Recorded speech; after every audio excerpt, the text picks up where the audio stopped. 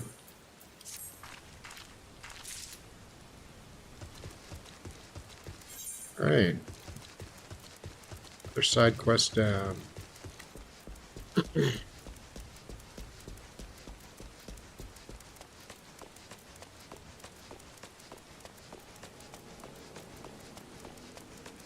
Suppose we'll be doing this one next. I'll show you angry.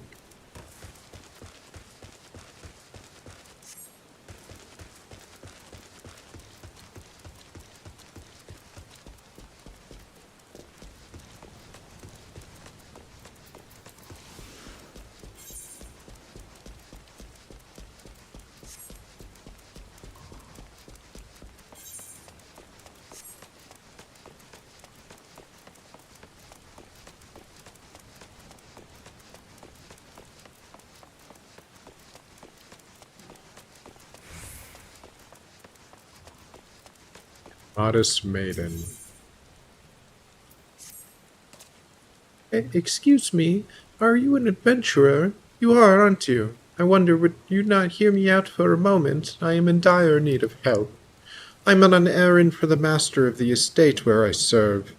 I was sent to the exchange to purchase an item, and so did. Only I have just discovered the price I was charged and paid to be well above market value. I returned to demand a refund of the difference, but the shopkeeper would not so much as speak to me. My master is a strict man, and I fear he will take the amount I have cost him out of my pay. Please, I beg you, would you go and speak with the shopkeep? I must right this wrong. I am far too modest a mouse to show my anger. Would you go to the shopkeep Abara and show how angry I am in my stead? No doubt your wrath will serve to retrieve the gill I have been cheated of.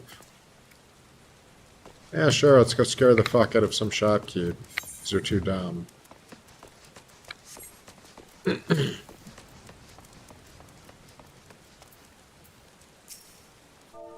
Anger. Angry? You come to my place of business and sling false accusations at me.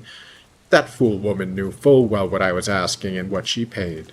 It ain't none of your business besides, wanderer. Now get out of my sight.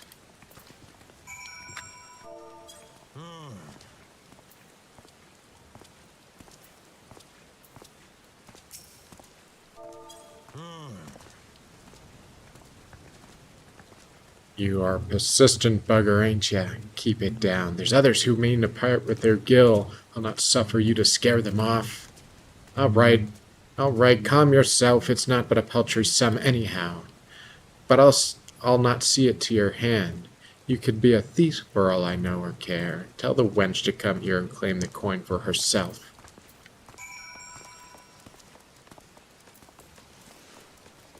That's fair. Oh, thank you. I will go claim my coin indeed. That much I can do on my own. The gods are good for sending you to me. Such a kind soul you are. I confess you remind me of my own father. He always toils tirelessly for our own family, thinking of nothing for himself. He came to suffer an injury in his work some days past. Now he is bedridden while he recovers.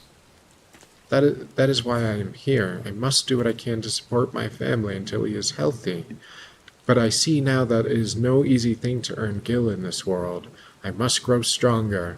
No more must I suffer these vile merchants to prey upon me.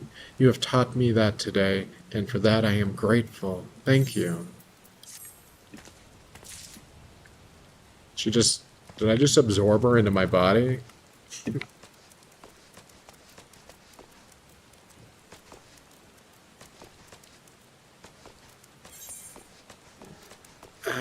Alright, we got 2 side quests left here that are within our power to do.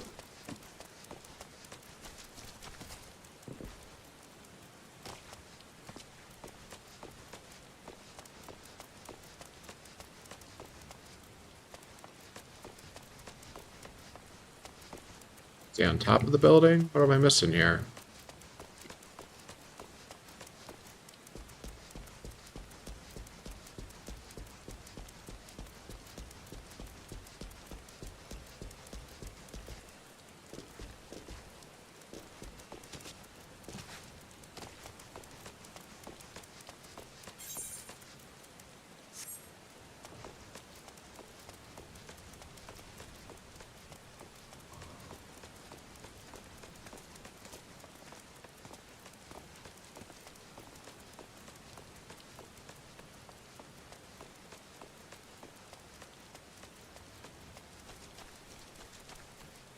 Am I a fucking crazy person, or... What am I missing? Where's my brain failing me right now?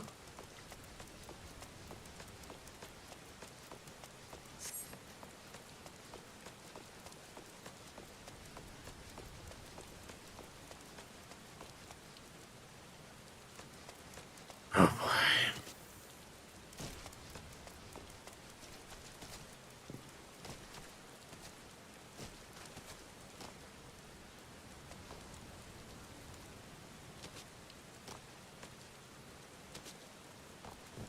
Damn it.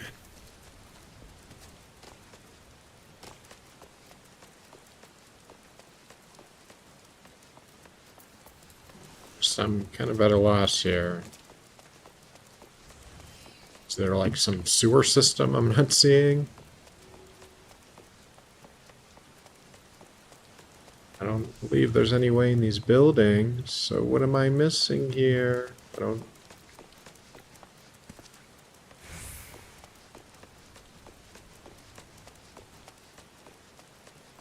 Is it underneath? It is underneath. Jesus. Where's the kick button? Kick. Punch. Slap. Yeah, fuck you.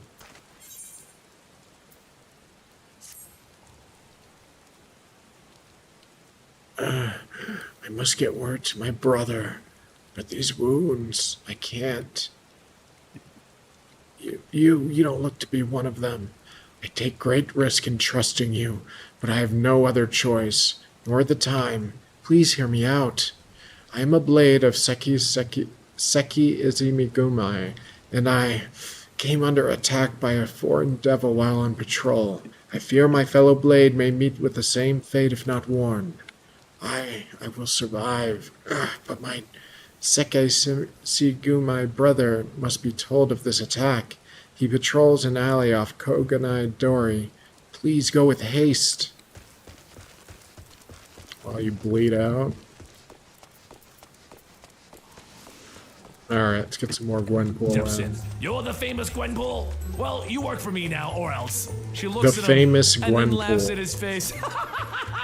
MODOK is threatening me! Furious, MODOK uses his head laser to fry Cecil, killing him on the spot. Gwen begins to cry as she falls to her knees, realizing she isn't the hero of this story. She's a henchman. He brings her to the base where she meets the rest of the MODOK henchmen, and after MODOK explains his plans, he leaves them alone and Gwen gets to know her new friends. Batroc the Leaper, the Terrible Eye,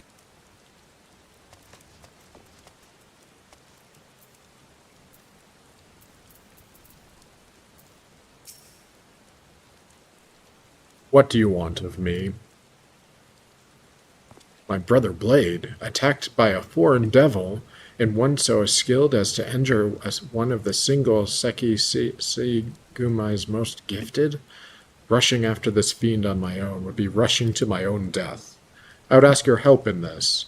Use this milky white salve on the injured Sekisugumi blade that sent you to me. For my part, I will send for reinforcements from the barracks. Oh, is that a vial of spunk? And Megatoni, and their first mission is a go. Gwen plays along because she really doesn't want to die like Cecil, so the Terrible Eye ends up flipping a car, and Megatoni, Batroc, and Gwen take the prisoner out of it, and they begin to race out of the scene with him. Batroc tells Megatoni to kill the guy, but instead Megatoni puts him to sleep because he feels that there's something weird about killing a guy this close. But before they can do anything else, there's a crack of lightning, and Thor lands in front of the car. Gwen stops, shocked that it's Thor, and then she— As you see word to my brother Blade.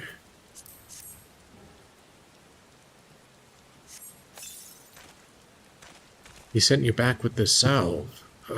Thank you. And thank the gods he is safe.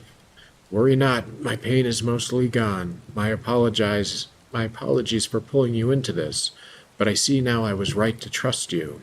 As I told you, my attackers hail from across the seas. Violence is forbidden in Kugane, but those from abroad have little love for our laws. My brother Blade and I broke their illicit dealings some time ago. No doubt they did not take kindly to that. My guess is they gathered their gil and hired an assassin. Little did they know that we Sekisugumi are not so easily killed. I hazard my brethren Blades have already hunted these scoundrels down and galled them by now. You did us a service this day, as one who wears the Haurai of the Sekisugumi. On behalf of us all, I thank you. So far, these have all, like, I haven't really done anything, but sure, you're welcome, buddy. You're welcome. Alright, the last one is over here, as far as I can tell. Actually, no, that new one opened. Oh no, that's the one I have to wait on. So, just this one. asks Thor how she gets her hair like that. Batroc begins to shout, "Get away from Thor, you dumb children!" And Gwen continues, "It's dry shampoo, isn't it?" Thor walks over, tearing the door off the car and pulls out the prisoner, and then she opens up a portal to walk away, except the Terrible Eye launches an explosion, stopping Thor. In response, Thor throws her hammer up to the building while Gwen gets out and begins to open fire on Thor. Batroc runs in, kicking Thor into the nearby building, and when Gwen tries to stop her, Thor tells her, "Away, pink fly," swatting her down. Thor then walks over to Batroc and beats him down before knocking out Megatoni. Gwen begins to panic. Oh no, oh no, oh no. What's her name? What's her name? She's played by Natalie Portman in the movie. Jane! Of course, Thor stops in her tracks and slams Gwen into the wall. "What did thou say?" With lightning crackling from her eyes, she demands to know what Gwen said. And Gwen thinks quickly. "I said sprain. We're a real tight team, and when we're hurt, we tell each other our injuries. This is very important. It sounded like you said, very well. Mayhap it was just sprain." While Thor is thinking about that, though, Gwen knocks an RPG over with her foot, aims it, and launches it, killing the original target. Thor smashes the wall, telling Gwen that she has doomed hundreds. She needed a magical spell out of that individual to save an entire elven village. But that's when Terrible Eye and Megatoni inform Thor that they can take the man's magics and give it to Persistent Porter. I've need of aid, adventurer. It seems my shoulder has not taken kindly to this sack of rice. The pain is so great I can carry it no farther. But my fellow porters and I keep a close secret for such occasions. There is an accomplished apothecary off of Koganai-dori. He appears to be a pungent ginger poultice that is nothing short of magic. He knows me, and that my gill is good. Tell him who sent you, and he'll give you what I need. It's probably just going to be like PCP or something. To her so that she can save the elven village. Thor takes the concoction and tells Gwen that she has her eye on her. And Gwen tells her, "You're very cool. We should do this again sometime." Later that night, MODOK is happy with the results and wondering where Poole ran off to because she's on the roof of the base trying to figure out what's going on. She's the hero, right? She's in a comic book world, she has a costume. Someone is reading this story. So why is she a henchman for MODOK? And why is Cecil dead? And what if Thor just kicked off an arc where she's gonna kill a mysterious assassin that knows her identity? Why Ginger can't she say her real Poultice. name? If you're If asking men for realize that, it this, must be that this is porter real, who sent I'm a you. nobody. Sounds And like he's Logan's gonna gone kill and me. hurt I that can't even shoulder get of killed by his Doom again. or Oh, he's Galactus. carrying That's more when than any Batroc man walks should. over. I want to see something. Here quick. then, Shoot take me. it to him. She Tell tells him he can no, pay for and it he later kisses and her. She remind opens fire him on that good irritated, health but is misses true every wealth. shot. So he jumps in, telling her to defend herself, and when she falls down, Batroc has the information he needs. You're a fraud. I'm going to tell on you. He walks inside and Gwen tries to stop him, but he won't listen. He considers her a liability. So she tells him she'll reveal her power to him. She knows everyone's secret. Everything. Batroc stops. So her You're a power telepath. is that What she am I read thinking? comic She explains books. that that's not it. She's Right. not from this world. She's from a world where everyone here is a comic book character, and she reads a lot of comics. He walks off telling her that is utter nonsense. And she tells him, no, it's true, that's how she stopped Thor. So he asks for proof, and she tells him to think about his pungent life before ginger his first meeting poultice, with did you Captain bring America. it? Batroc tries to think about it, and then he starts to realize that it is odd. He can't think of anything before that day. So she I explains, must "You didn't look exist for before your all first appearance. Hingashi as Also, a you were common created to be a name. goofy You French know that my stereotype." great-great-grandfather was What? an Yeah, you're- alchemist. It was he who first prepared one of these poultices. And so long as I have them, I can carry whatever needs carrying. It is said those abroad have acquired a taste for Kogani rice. More and more merchants sail here to buy it, and so more and more porters are busy carrying it. I knew the others would tell me to rest if I asked for their help. That is why I asked for yours. Well, it's time to rest. I have a dream to follow. I mean to claim a beautiful bride and open a tavern serving Kugani cuisine. And all while I'm still young. I'll not abide an aching shoulder to get in the way of getting good while the getting is good. I've heard there's a lovely young lass at the next site I'm bound for. Might be I'm bearing the weight of my destiny in these grains of rice. Only time will tell. Thank you for your help, adventurer. Alright. That'll do for this area.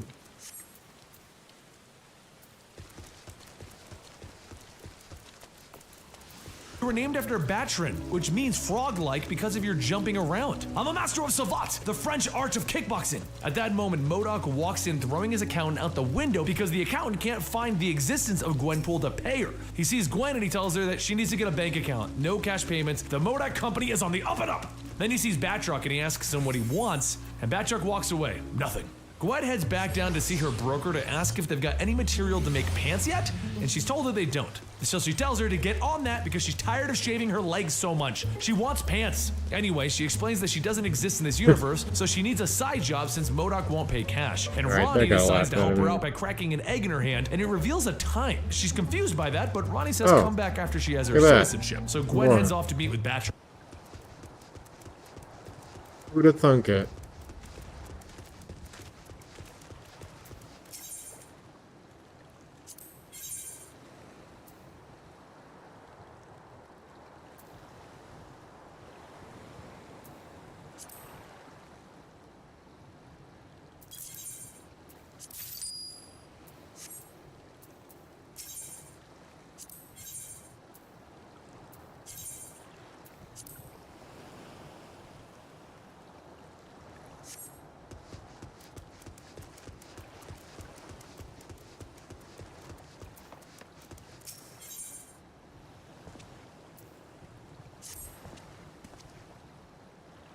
Jesus.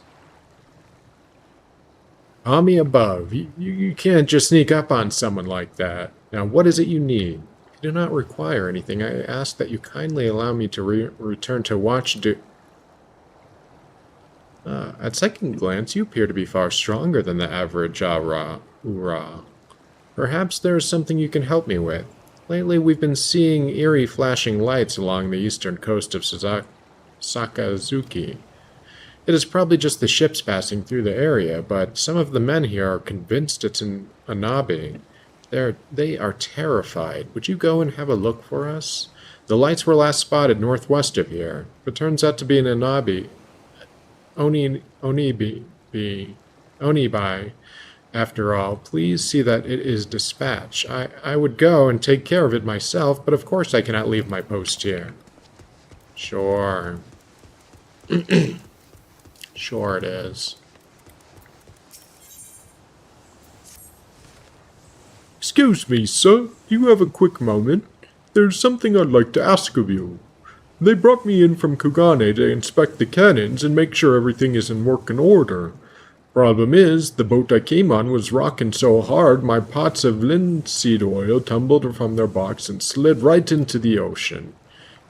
As embarrassing as it is to admit, I cannot swim and fetch them for myself. You, however, look to be a natural-born diver. Why'd you go and retrieve them in my stead?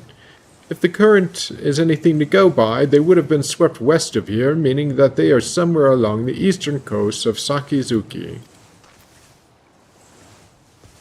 Sure, I'll be your fucking savior.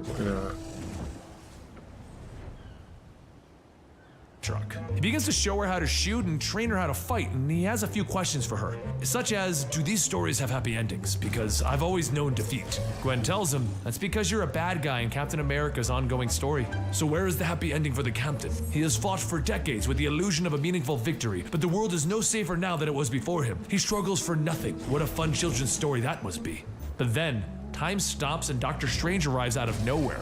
I believe you're my 1 o'clock. With the initial shock of a wizard appearing before her, Gwen explains that she needs comic book universe citizenship. He looks at the threads that make up Gwen and sees that she's not from this world. So he goes to see what world she's from. Fascinating. The world and the events of our world leave footprints or little retellings in your world. Then he sees his own movie. Benedict Cumberbatch? I can see that. Gwen looks at home and asks if she can just walk through, if she can go home. Strange tells her it's not that simple. Sorry. Then he explains that if she goes through this whole becoming a citizen of the Marvel Universe, her real family will find it hard to remember her. They may even forget her. Saddened by this, Gwen tells him it's probably for the best. Very well. Strange says as he pulls her birth out of the real world and moves it into the Marvel Universe. He takes her home and he asks her, is there anything else I can do for you? So Gwen looks down at her backpack and pulls out Cecil's skull. Is there a way that I can talk to my friend for real? And Strange rubs his chin. While everything seems to be going well, there's one slight problem that came out of all of this. MODOK was looking for information on Gwen, and he couldn't find anything until literally, magically, out of nowhere it appeared in front of him. He knew something was off, and he's going to kill her, because she must be fake. So after the next mission briefing, he asks Gwen to stay behind so that he can, handle this. MODOK confronts her, telling her, you thought you could trick the smartest person in the world, but I have discovered you have no powers, no skills, no training, nothing to suggest you are anything more than a normal person. She asks, did Batroc tell you? Batroc knew? Aw, dang it. So how did you kill your predecessor? I pushed him into a furnace when he wasn't looking, so MODOK hits her with his head laser. With the smoke all around the room, MODOK begins to head out of the room until he hears a voice. Hey, smartest guy on the planet, thanks for the money for the shield generator. She then throws pink smoke bombs, telling him that she's been waiting for a chance to get revenge for Cecil. Then using the training that Batroc's given her, she shoots out the head gem, giving him his laser ability. He charges at her, so she ducks, slides beneath him, sticking a bomb to his leg. Pissed off, MODOK shows her all of his weapons, and he grabs her with a claw, so she kicks him in the eye. Then using her swords, she cuts off his robot legs and kicks him onto the ground using the kicks that Batroc taught her. Thinking she's won, she... Please tell me you've managed to find them.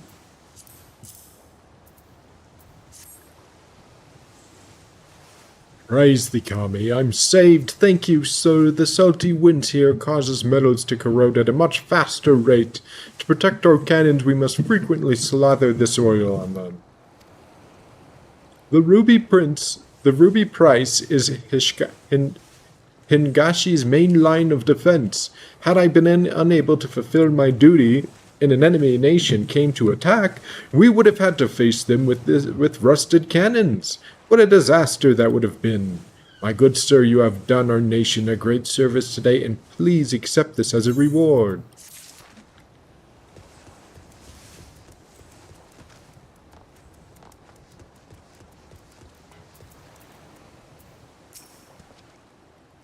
You mean to say that there were just only tiny little fire sprites?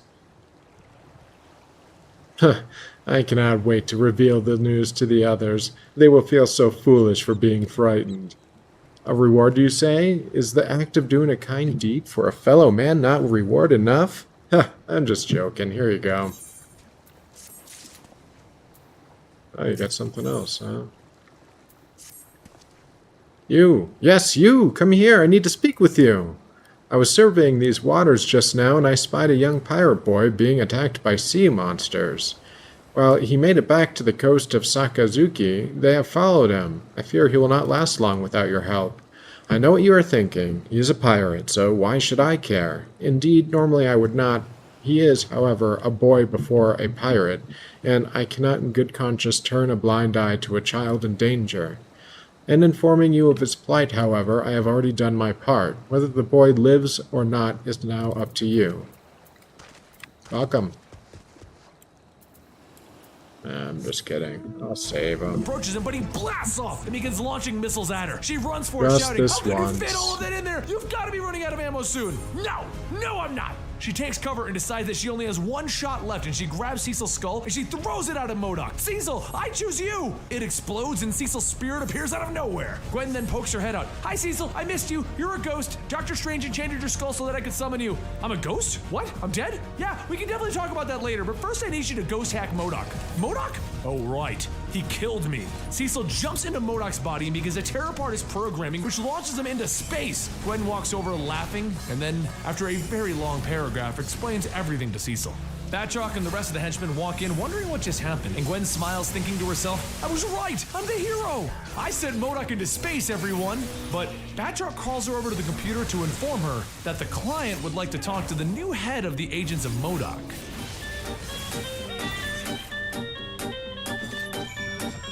Standing victorious, she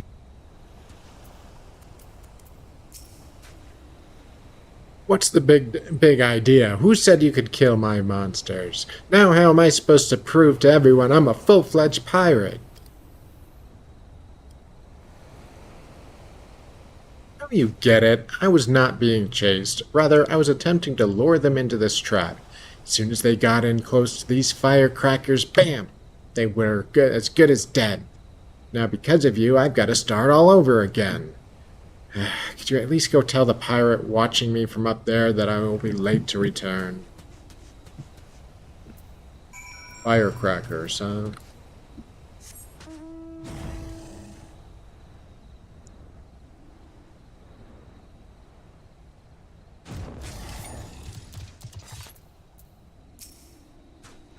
Aye, friend. I saw everything. You rescued our boy. Thank you for that. You were sent at the behest of a ruby-priced soldier. Well, isn't that something? Such a compassionate gesture must be repaid in kind. I will find a way to send him a token of our gratitude. And of course, we must give you something for your help as well. The boy is still learning and tends to bite off more than he can chew. Earlier, he baited far too many beasts to handle alone. Had you not been there, he would have severely injured himself.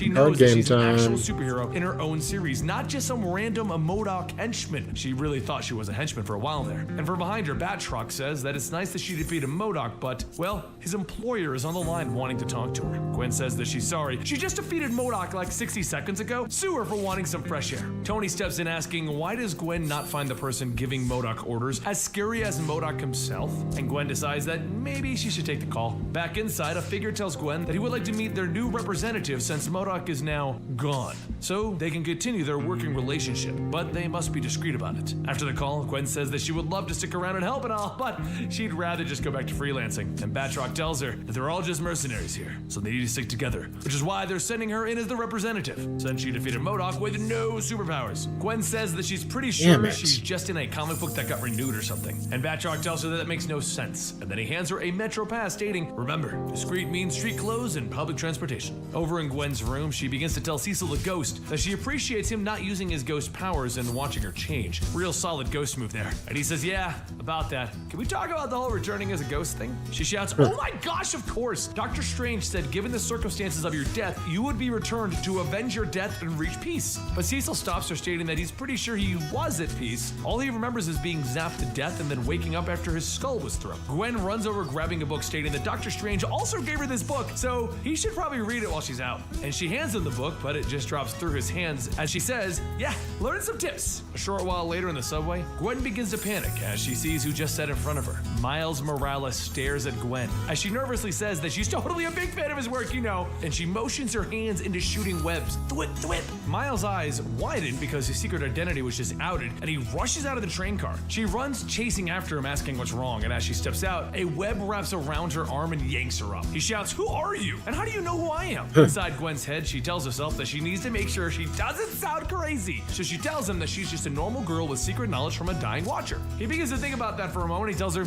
okay, but what am I supposed to do with you now? Gwen suggests that maybe they should probably just get on the next train, or they can hang from the ceiling in the subway. And a little while later, Gwen walks with Miles to his school as he tells her that he would love to sit and talk about watchers and dangerous knowledge and whatever, but he's already late for class, and suddenly a giant explosion goes off in the school. Miles says that he's got to hurry and get in there, so he rushes in behind a bush to change, and Gwen asks, how are we gonna do this? Web slingshot through the window? Probably web slingshot through the window. And Miles stops her, telling her that she's just a normal person, and she responds by telling him that he's not a fireman, so they should just focus on saving the day. So as Miles puts on his mask, he remembers that his last encounter, it got tore up, which is why he was on the subway to begin with. His mask doesn't work with holes in it, so Gwen holds the mask together while Miles webs it back into one piece, and the two of them rush into the burning building. As Miles searches for survivors, Gwen begins to cough, stating that next time she needs to get a flame-resistant suit. And Miles says that he knew he shouldn't have brought her in here. He then webs Gwen and a few of the survivors together. Gwen asks if she's just supposed to give them some comforting hugs, and then Miles flings her and the survivors out of the window. After cleaning up the school, Miles heads back home alone, and as he enters his home, his mother says a friend from school stopped by.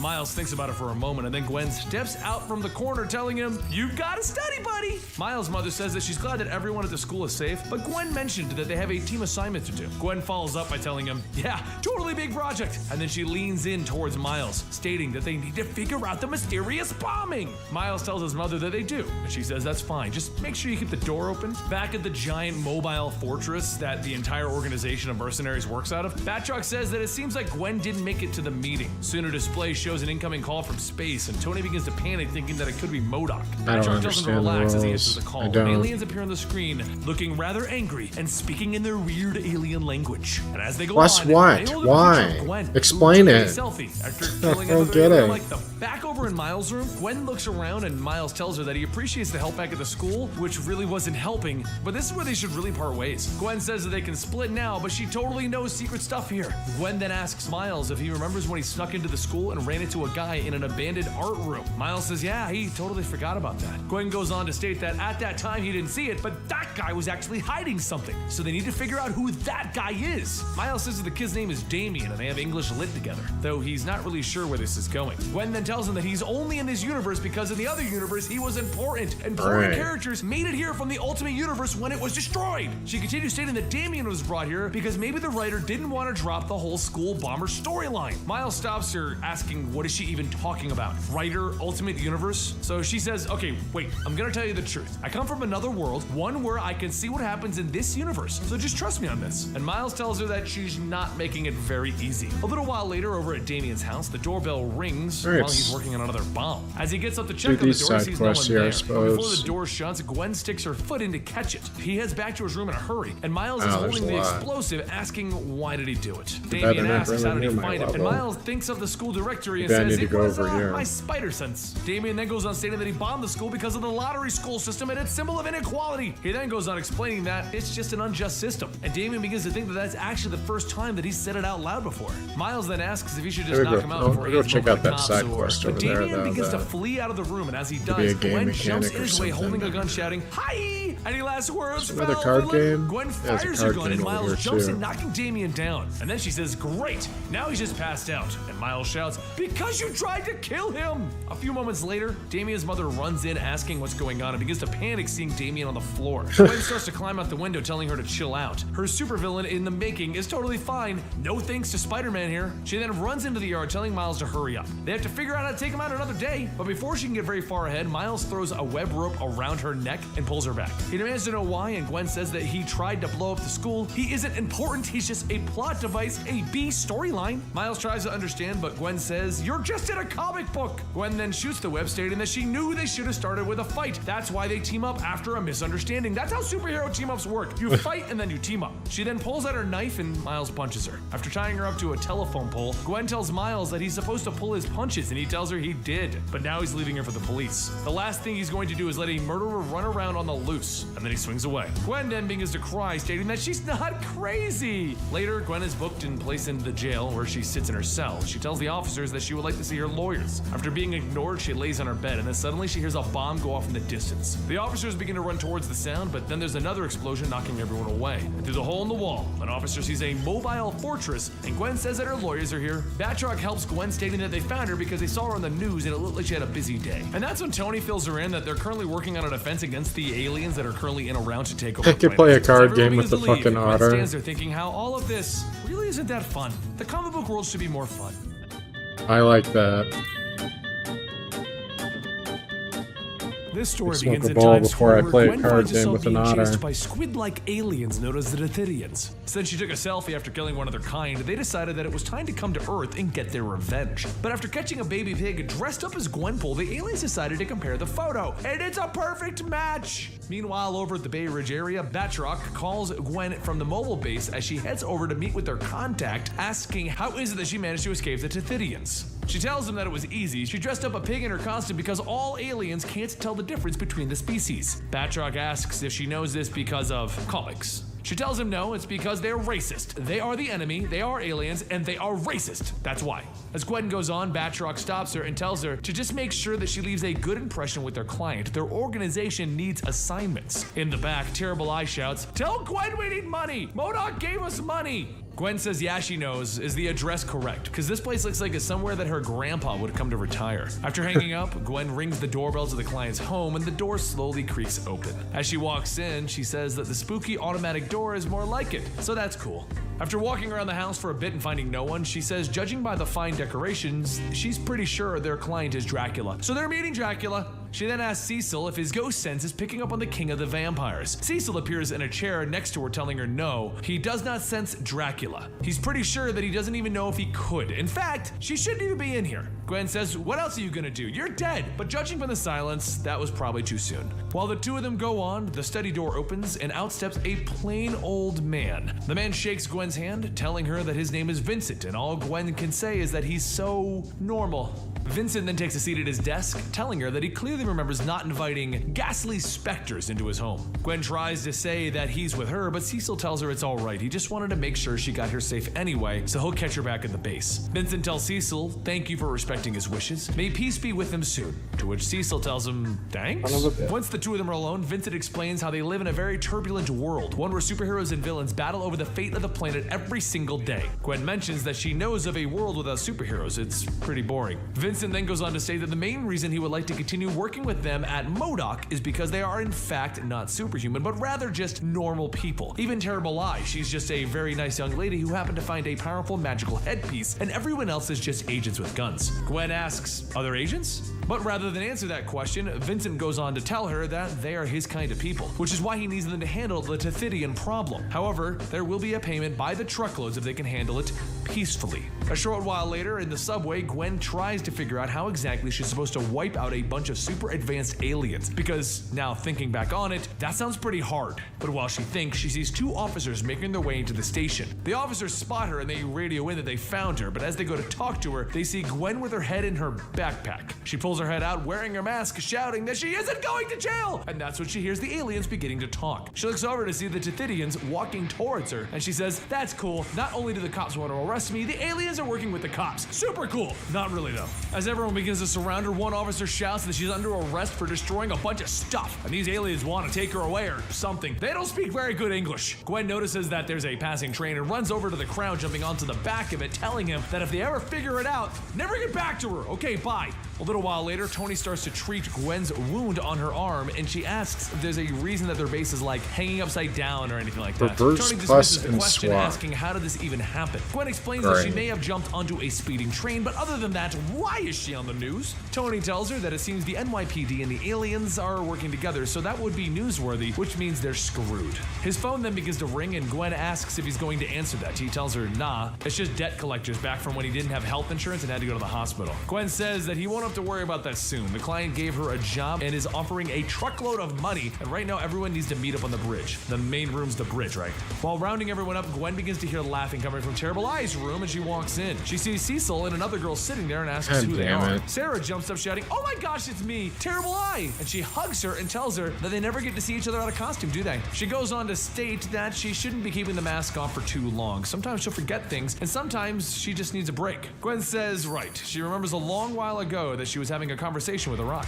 Sarah picks up the rock and says, how can she explain it? The rocks, actually she really doesn't know. Maybe when she's back in character she'll remember. Gwen tells her that's okay, she doesn't care about the rocks, but she does have a job, so they all need to have a house meeting. Once everyone gathers up in the command room, Gwen tells everyone that their client has asked for them to eliminate the Tithidians again. There's a few problems with it though. The Tithidians are working with the police and they have no clue where they are. They also have some crazy overpowered weapons. However, she has a solution, since they only want her. She'll go back to Times Square and call them all out. Meanwhile, to keep the police busy, Batroc will crash the United Nations meeting. While they chase him, Cecil will ghost hack the police computers with a flood of false reports. Terrible Eye, or now Sarah, will create a bunch of illusions making everyone think the banks are being robbed. So long as it all goes according to plan, she will be in Times Square killing all of the aliens. Cecil then asks Gwen why does she sound so confident about this plan, and she tells him because she also has a secret plan. However, she can't reveal it right now until the super cool dramatic music begins. As the night begins to set, Gwen begins to get into position waiting for Batroc to report in. However, while waiting in the alleyway, Gwen notices that there are cops there, which means Cecil didn't put in the false reports. Gwen frantically tries to call everyone asking why they're late, and then she notices a shadow walking up on her. Vincent steps out, telling her that he was hoping that they could talk. Gwen says that she's about to pull off that big alien killing job, so right now isn't the awesomeness of times, but that's when Cecil appears from the wall shouting that the Tithidians found their base and captured everyone. Gwen asks how they found it, and Vincent says that it was actually him that informed them. Gwen asks why would he do that, and Vincent tells her because her plan was to create a massive firefight in the middle of Times Square while disabling the efficiency of the city police. The job was supposed to be handled peacefully, and that was clearly not going to be that. Gwen then asks how did he find out, and Vincent plainly tells her that he bugged her when she came to his house. Nanobots in the air.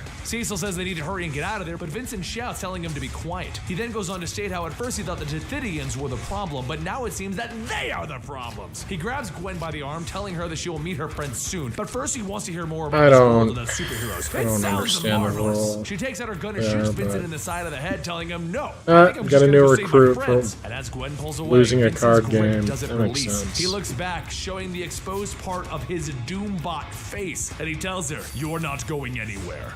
Vincent explains that his origin was that he is a Doombot who was raised by an old man who liked to enjoy a peaceful life. I think that's a until neat the superheroes detail. showed up. He then stops when he sees Gwen on the phone asking if she's even listening. He's telling a his origin Doombot story here, being and she a- tells him mostly, but Vincent starts to float, shooting a electricity, regular shouting, guy. "How dare you Yeah, that's ignore kind of a neat Vincent idea. Duden?" After running through the street, Gwen says that she wasn't ignoring him, she was just calling in her secret backup plan. As the phone picks up, Gwen asks Miles' mother if he's home, to which she tells him no, he's actually out, but she can leave a message. Suddenly Gwen realizes that her secret backup plan is not very well thought out. She turns back after throwing her got one grenade, more card shouting to that get she's just from this trying to stop guy. aliens like him.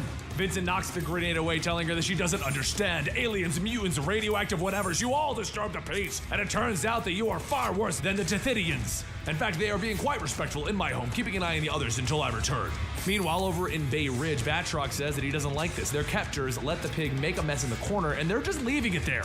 Back in Times Square, Gwen crawls under a car asking Cecil if he has had any luck in hacking into Vincent. But as Vincent pulls Cecil out of him, he tells her, "I wasn't able to. Vincent has some magic protecting him." Gwen sighs, stating, "Of course, he's a Doombot." And then an officer leans down, telling Gwen that she's under arrest for shooting up Times Square, along with a bunch of other things. While Vincent starts destroying everything, shouting, "Look what you're making me do!" Gwen tells the officer that there's a Doombot over there, maybe she should prioritize a bit. After crawling out, Gwen asks the officer's name, and she tells her that her name is Officer Gray, but Gwen cuts her off, telling her, "Great, you're no longer an extra, and by the laws of the narrative that drives our existence in this fictional world, we will meet again." Also, Vincent is coming this way, so watch out. Officer Gray tells the others to focus on Vincent, but as more officers show up, one officer asks why is that police car going the other way. The other officers with him tell him that sometimes people have a day where they just don't feel like issuing citations to supervillains. But in that car is Gwen speeding off, saying how this car might be too useful. Back with Officer Gray, Vincent tells her that they should de-escalate this situation. He will start by completely leaving it, and he jets off. A short while later, over at the mobile base, Gwen tells Cecil that they have a real problem on their hands here. She's out of ammo, and they're fighting a long lost Doombot. The super secret backup plan failed, and there are some aliens running around. Also, did she mention that there was a Doombot?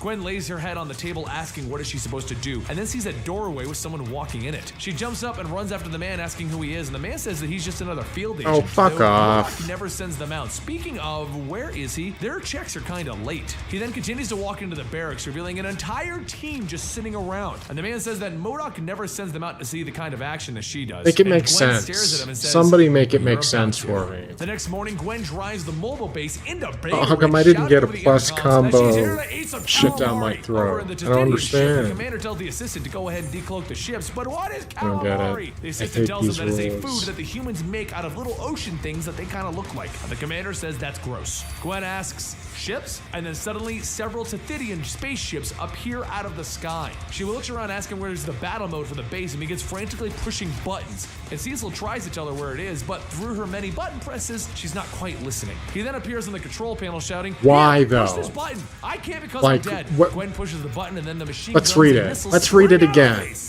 She says, very cool. And she When stares a at the card control is panel played, again and says if that she two already or forgot more which sides one are to push. touching But other before Gwen can fire, cards, Vincent then the appears sum before the base, rings telling on her the that he never touching meant for things to sides escalate are like this, identical to the especially not sums here, on the damn it. other Gwen side tells him that he touching acted on a sides horse, of baby. the other Now it's cards personal. are Now go get flipped. those Tithidians to release my amazing Yeah, friends no, and we that's can go super back to clear. fight in the Oh ocean. yeah, I can't believe I didn't Vincent get flies that. down to the Tithidians, telling them that he doesn't want any violence here, though they can still kill her. Batroc tells him that Pisses that's me very off. classy. You truly are the worst boss that I've ever had.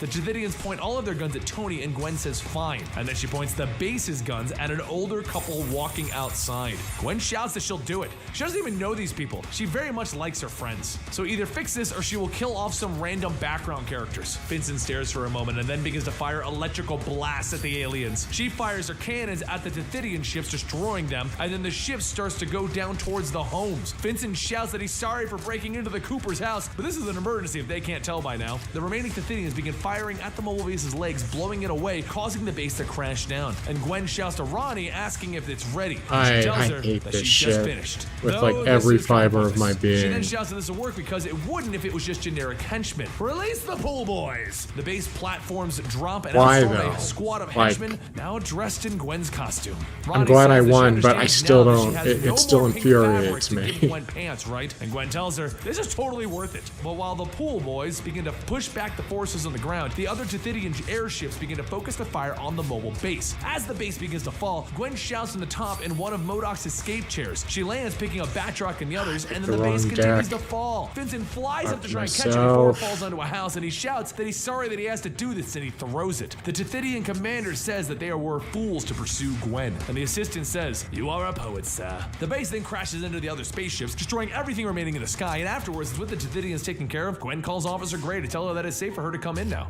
which she does, and she proceeds to arrest all of the pool boys. Gwen watches and tells everyone that once they get their new base of operations up and running, they've got themselves a real diddle-level jailbreak on their hands. Batroc tells Every her fiber no, of there my will be no being. jailbreak. Tony says that everything is gone. Everything they had was inside of that base that was just thrown and destroyed. Batroc goes on to state how under MODOK they had leadership, they were profitable, and they didn't cause any undue trouble. So as of now, it is time for this group to dissolve. Gwen shouts, "Wait, I saved you! The aliens are dead! No civilians were even hurt! I did the right thing!" And Batroc tells her that she did. But sometimes it doesn't matter. There's no one better at fighting Captain America than him, and nobody who loses to him either. So this is goodbye. Sarah shouts, "The winds call me!" And she walks off while Tony says maybe they can get coffee sometime. With everyone leaving, Gwen turns to Cecil, telling him that at least she has him. Maybe they can go on a road trip in the cop car, but Cecil stops her, telling her that he would like to go visit his family by himself. But when he gets back, they can. Gwen hangs her head in her arms, stating, no, she gets it. Bye. Ronnie sits down telling Gwen that she thinks she did a good job. She remembers when she used to work and there was so much damage that nobody got paid, so she can still offer her some jobs. Sure. Gwen puts her mask back on, and though she's crying, she says that's great, because right now she's in the mood for the I most win and insane, lose by understanding self-destructive, why. stupid, dangerous job that Ronnie has. Just don't know why they had to make the rules so convoluted with that It rule was just set. another night for Gwen when she suddenly realizes that she's in a cell. And not like an NYPD cell, but an actual castle cell. As Gwen Confusing gets up equals looking through the hard, barred window, I guess? she says that this Is that is the different. spirit of what Surely they're there's going a with? reason why she's here, right? All she has to do is think. Thinking back, she remembers going to Ronnie's for some work, and then seeing Megatoni and him completely ignoring her. She shouts out that this isn't helping, and that she just needs to get out of here. That's when there's a clink at the door. Gwen grabs a stick and kicks down the door, shouting, "No evil captor will kill me!" And as she wildly swings her stick, asking, "Who's there?" a voice from under the door asks, "Gwen?" Gwen shouts back that, "No, she's Gwen!" And then Mega Tony pushes the door off, stating, "No, it's me. Anyway, I'm leaving. So good luck with whatever it is you're doing." Gwen runs up, telling Tony to wait. Her totally unfair knowledge of the comic book realm should help them get out of whatever this place is. Except that this is more of a sword and sorcery dungeon. Just don't get it. She then nudges No Tony, idea what's stating going that on. at least Shit she's like got that herself a happens. cleric, right? Right? Yeah? Tony says no, he's a scientist, and not even at the moment because he doesn't have his equipment. As the two talk about it, they hear a croaking, and as they turn the Just corner, makes my they find brain a giant implode. room filled with frog people. Gwen whispers, stating, "I know this situation.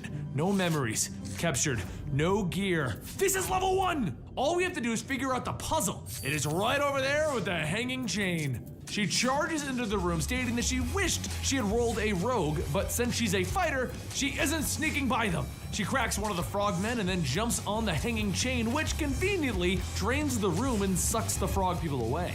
As the last one is pulled down, he shouts, "To turn back! Escape before the unkillable beast finds you!" Gwen and Tony stare for a moment, trying to figure out what that meant. And then another voice calls out from the shadows to Gwen. Gwen shouts that it's another frog, I and can't knows wait for her this to be name! over. But Batroc and Sarah So I can walk get out, a and piece of Batroc shit tells her, 2-star "Always card." with the slurs." The group begins to go over what they know, which isn't actually anything. But then another voice echoes from the halls, telling them to come this way for I chose protection. the wrong deck The group again. heads in the direction where the voice came from, and Gwen says that it sounds like some kooky old-timers going wants to it give to them be some easy cryptic anyways, exposition. right? As everyone walks into a seemingly convenient shop, Gwen tells everyone, "Look, it's a fantasy Costco." The shopkeeper tells them that they're going to need some armor if they're going to take on the unkillable beasts, and my prices are very reasonable. Gwen They'll spins pull it around, off, I cutting off the guess. shopkeeper's head, shouting, "Look, they're me. slashing prices!" Patrick asks, "How did you?" And Gwen says, "It's because I know everything here. It's a game, and everyone knows the same rules that I do." Just then a black mist begins to rise out of the shopkeeper, and a fiery figure tells them that it looks like a level 1 decided that she knows the tricks and traps of the deadliest dungeon. It goes on bitch. telling her, "You must be wondering why you're all here. Well, it's because you're all mercenaries. You like violence and money? Well, now you're gonna have to go through a dungeon crawl, a raid if you wish."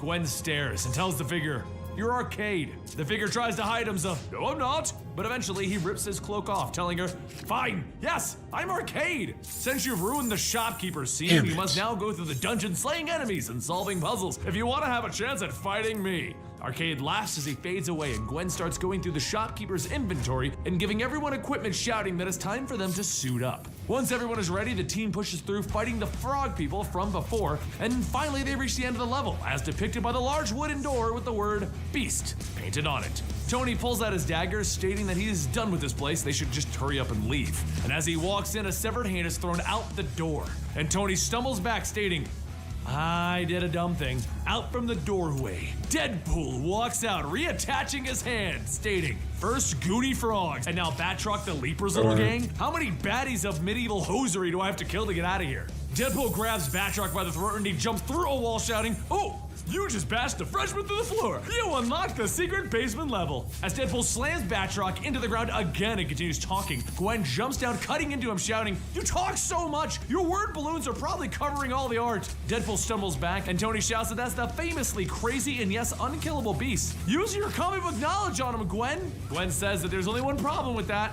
She didn't read Deadpool. He was just a little too LOL memes. Deadpool knocks Gwen into the water, telling her, "Okay, the Deadpool comments section is officially closed."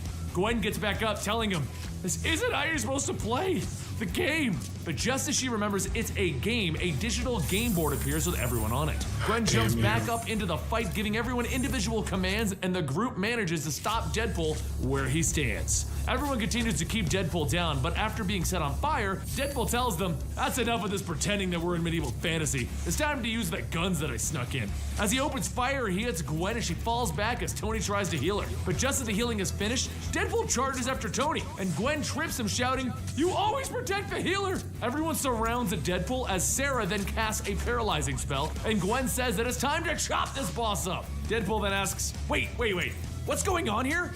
And Gwen tells him that he's just a guest star in her book, so she wins. Deadpool thinks about it and he says, Now I get it. We're in your book. You're a fellow fourth wall breaker. How fun. He jumps up, grabbing and shattering the game board, and says that he'll show her how it's really done. She falls and says to herself, everything looks so different suddenly. And Tony asks how. Deadpool punches him, telling him, Gwen there just gave it all away and made your widow brain realize the horrifying light of all reality before you. He then tosses the swords, hitting Batroc and Sarah, and shouts, our little encounter is governed by an outside force. And if that's the case, you're in big trouble. Deadpool punches Gwen and says that you may think that you're in a comic so you get the special protection. Because why? You're so popular? Well, I've never heard of you. I've been in hundreds of issues, countless series, comics, video games, TV shows, and so much merchandise. He pulls out his knife, going on, telling her, you first appeared as a backup in a Howard the Duck special, only because they weren't sure if anyone would even like you. You are the last person who could kill me. She coughs up, realizing what's going on. Oh God. He's right, but if he's so powerful, why is he trapped here by Arcade? Why play out the story? And Deadpool tells her, well, because we all live here, right? No one says anything, and Deadpool tosses the knife, telling them, Arcade is the real bad guy, huh? Man, I'm just beating up a teenager. Once they get outside, Deadpool says, this looks like a beautiful hidden land of fantasy. Or maybe that hidden door over there will bring us right to Arcade. Batroc kicks in the glass and Gwen shouts, hello? Your game is broken, Arcade. Arcade trips over himself, realizing that everyone is here to stomp him. And he tells them, job well done. Y'all made it to the second level. Let me give you your... But before he can finish, Gwen kicks him in the chin. A short while later, everyone leaves Arcade's abandoned warehouse and Deadpool looks out and says, oh, Staten Island? Just put me back in the dungeon. Tony shouts, hey, my parents live here. Deadpool tells him, I'm sorry, but it's Staten Island. Tony sighs and says, thanks, but back in there I had a purpose. Out here, I'm just a fat guy. Gwen stops him, telling him that he's like Deadpool here. We just got stuck in the plot, and I've got an idea. The next day, Tony presents his devices to Peter Parker over at Parker Industries, and Peter shouts that these are amazing. These totally remind me from when I was a teenager. The card I develop wanted, things on the fly because, well, never mind why. Out in the lobby, Gwen and the rest watch the news as they cover a story on Mayor DeBasio, who is standing with Vince, the Doombot from before, who is now seen as a superhero for saving everyone. Gwen says that that's strange. The mayor exists in her world too. And Sarah says, that's interesting. Do you think that he believes that this world is fake like you? Gwen thinks and says that if there are people who are copies of people from her universe. But before she can go any further, Tony runs up hugging Gwen, telling her that he's got a job. A short while later, back over at Cecil's parents' home, they have not been liking the fact that Cecil is now a ghost, and he hides as everyone shouts that they need to hurry and exercise him. He tells himself that all he wanted to do was say hi to his mom, but now their entire town has turned into Duck Dynasty meets Ghostbusters. Suddenly, there's several whacks and whams, and as Cecil looks out, he sees Gwen standing there next to the knocked out men, asking, how would you like to be living again, Cecil?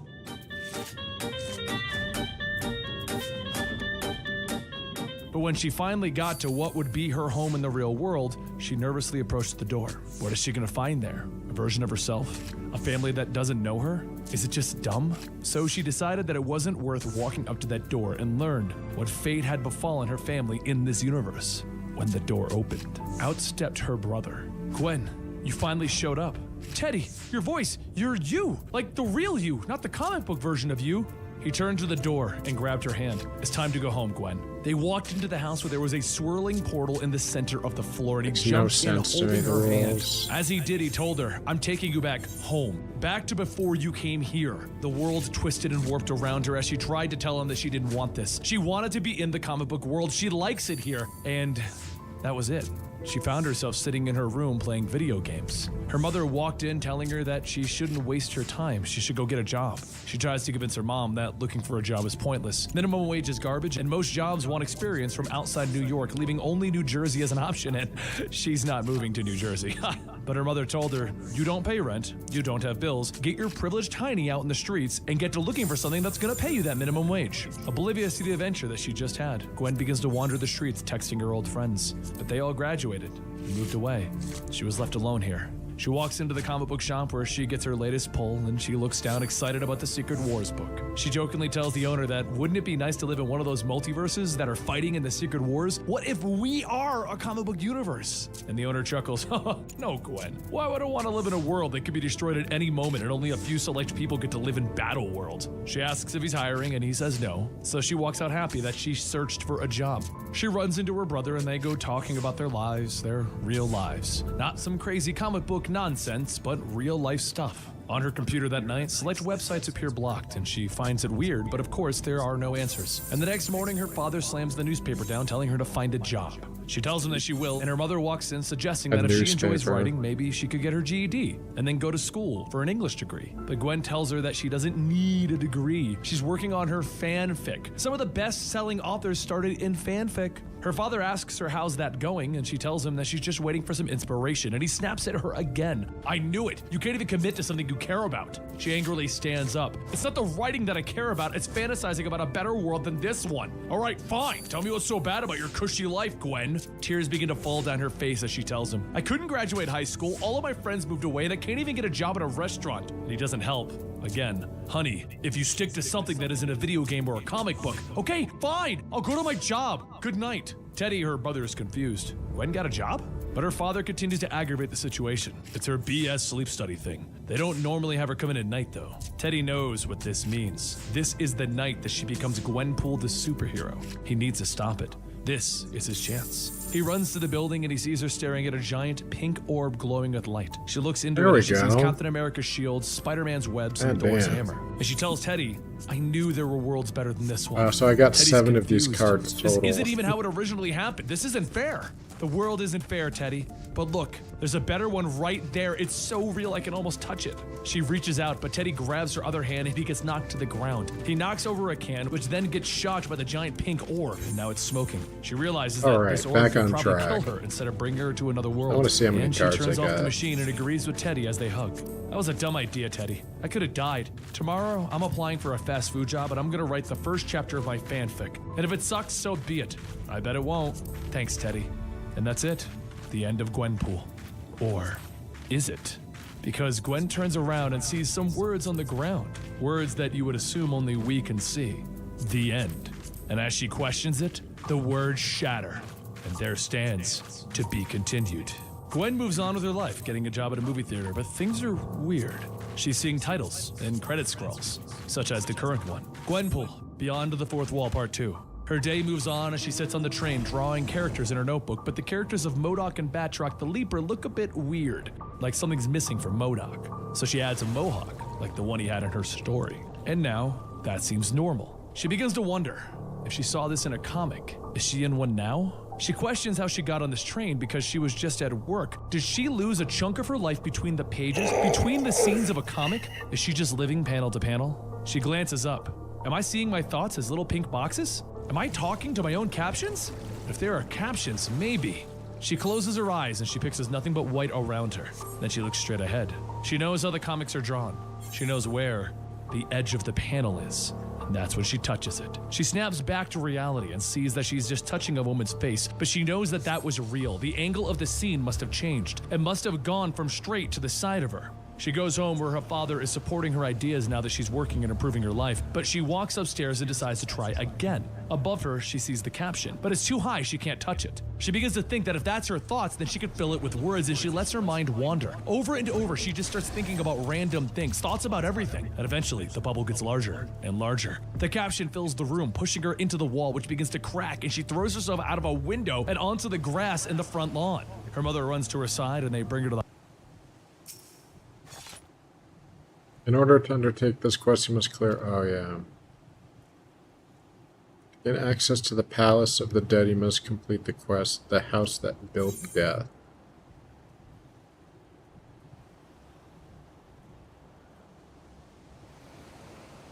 Where did that quest from?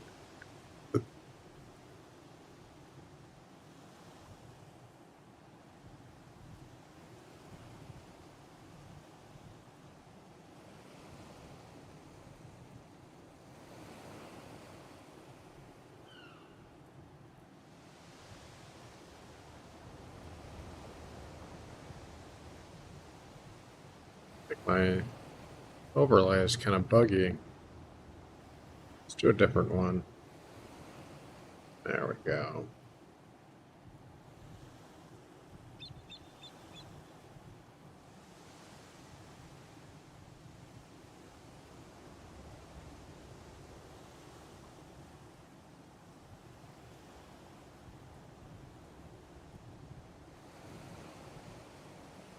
Redania.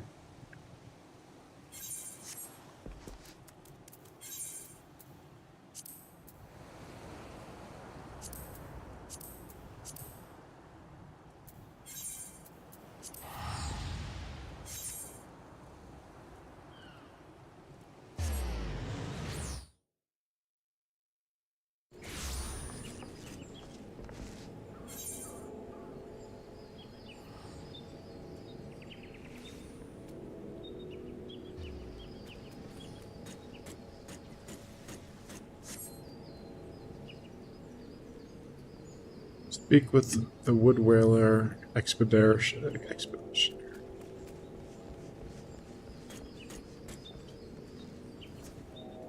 1213.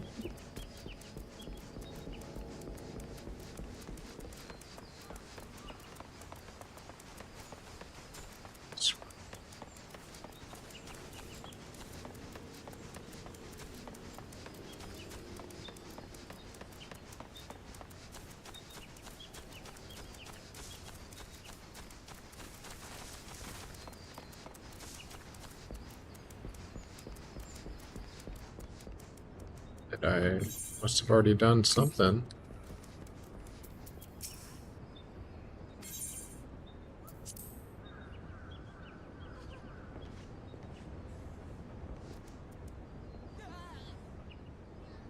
Alright, well, I'll be back in a moment to figure this out. I've got to use the bathroom.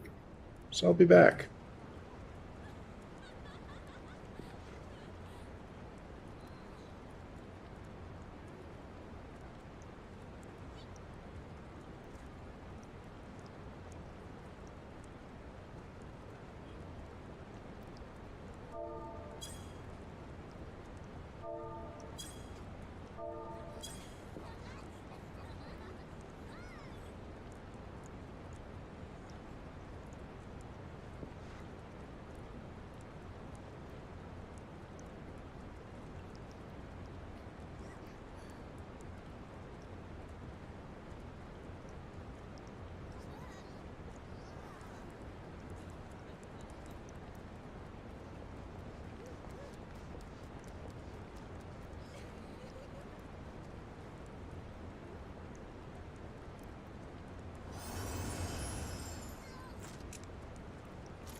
Alright, let's figure out how to get into this dungeon. This ain't it. I'm supposed to talk to this guy?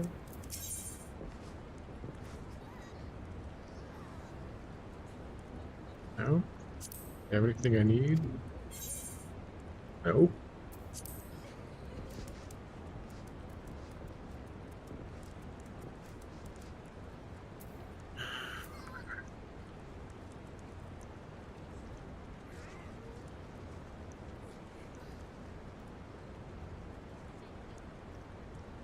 Maybe I already unlocked it. Let's see.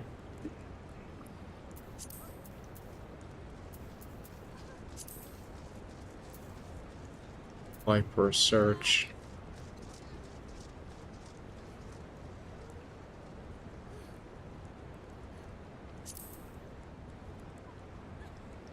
Guess it would be in the this one.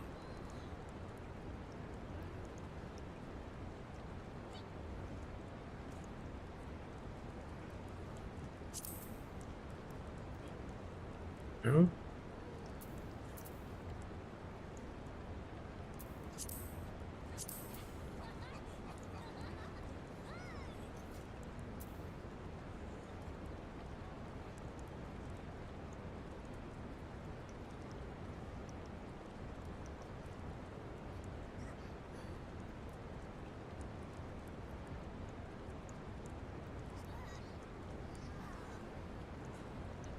I just don't see it.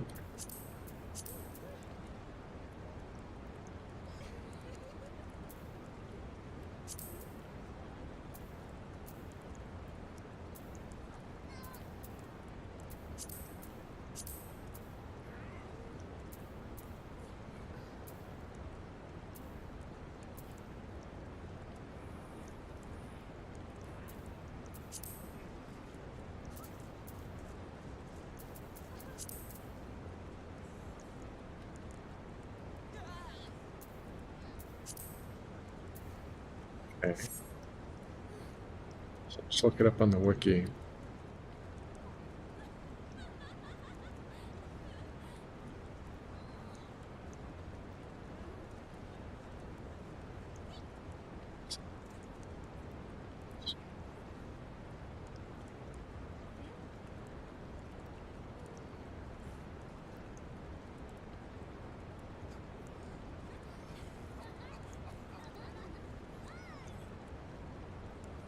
Guess it's in the South Shroud.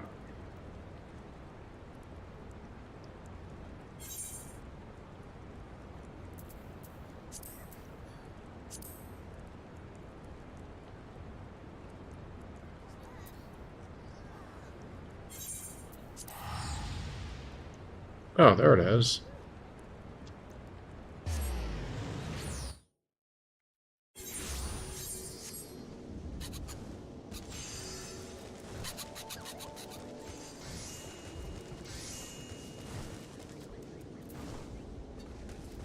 Big guy.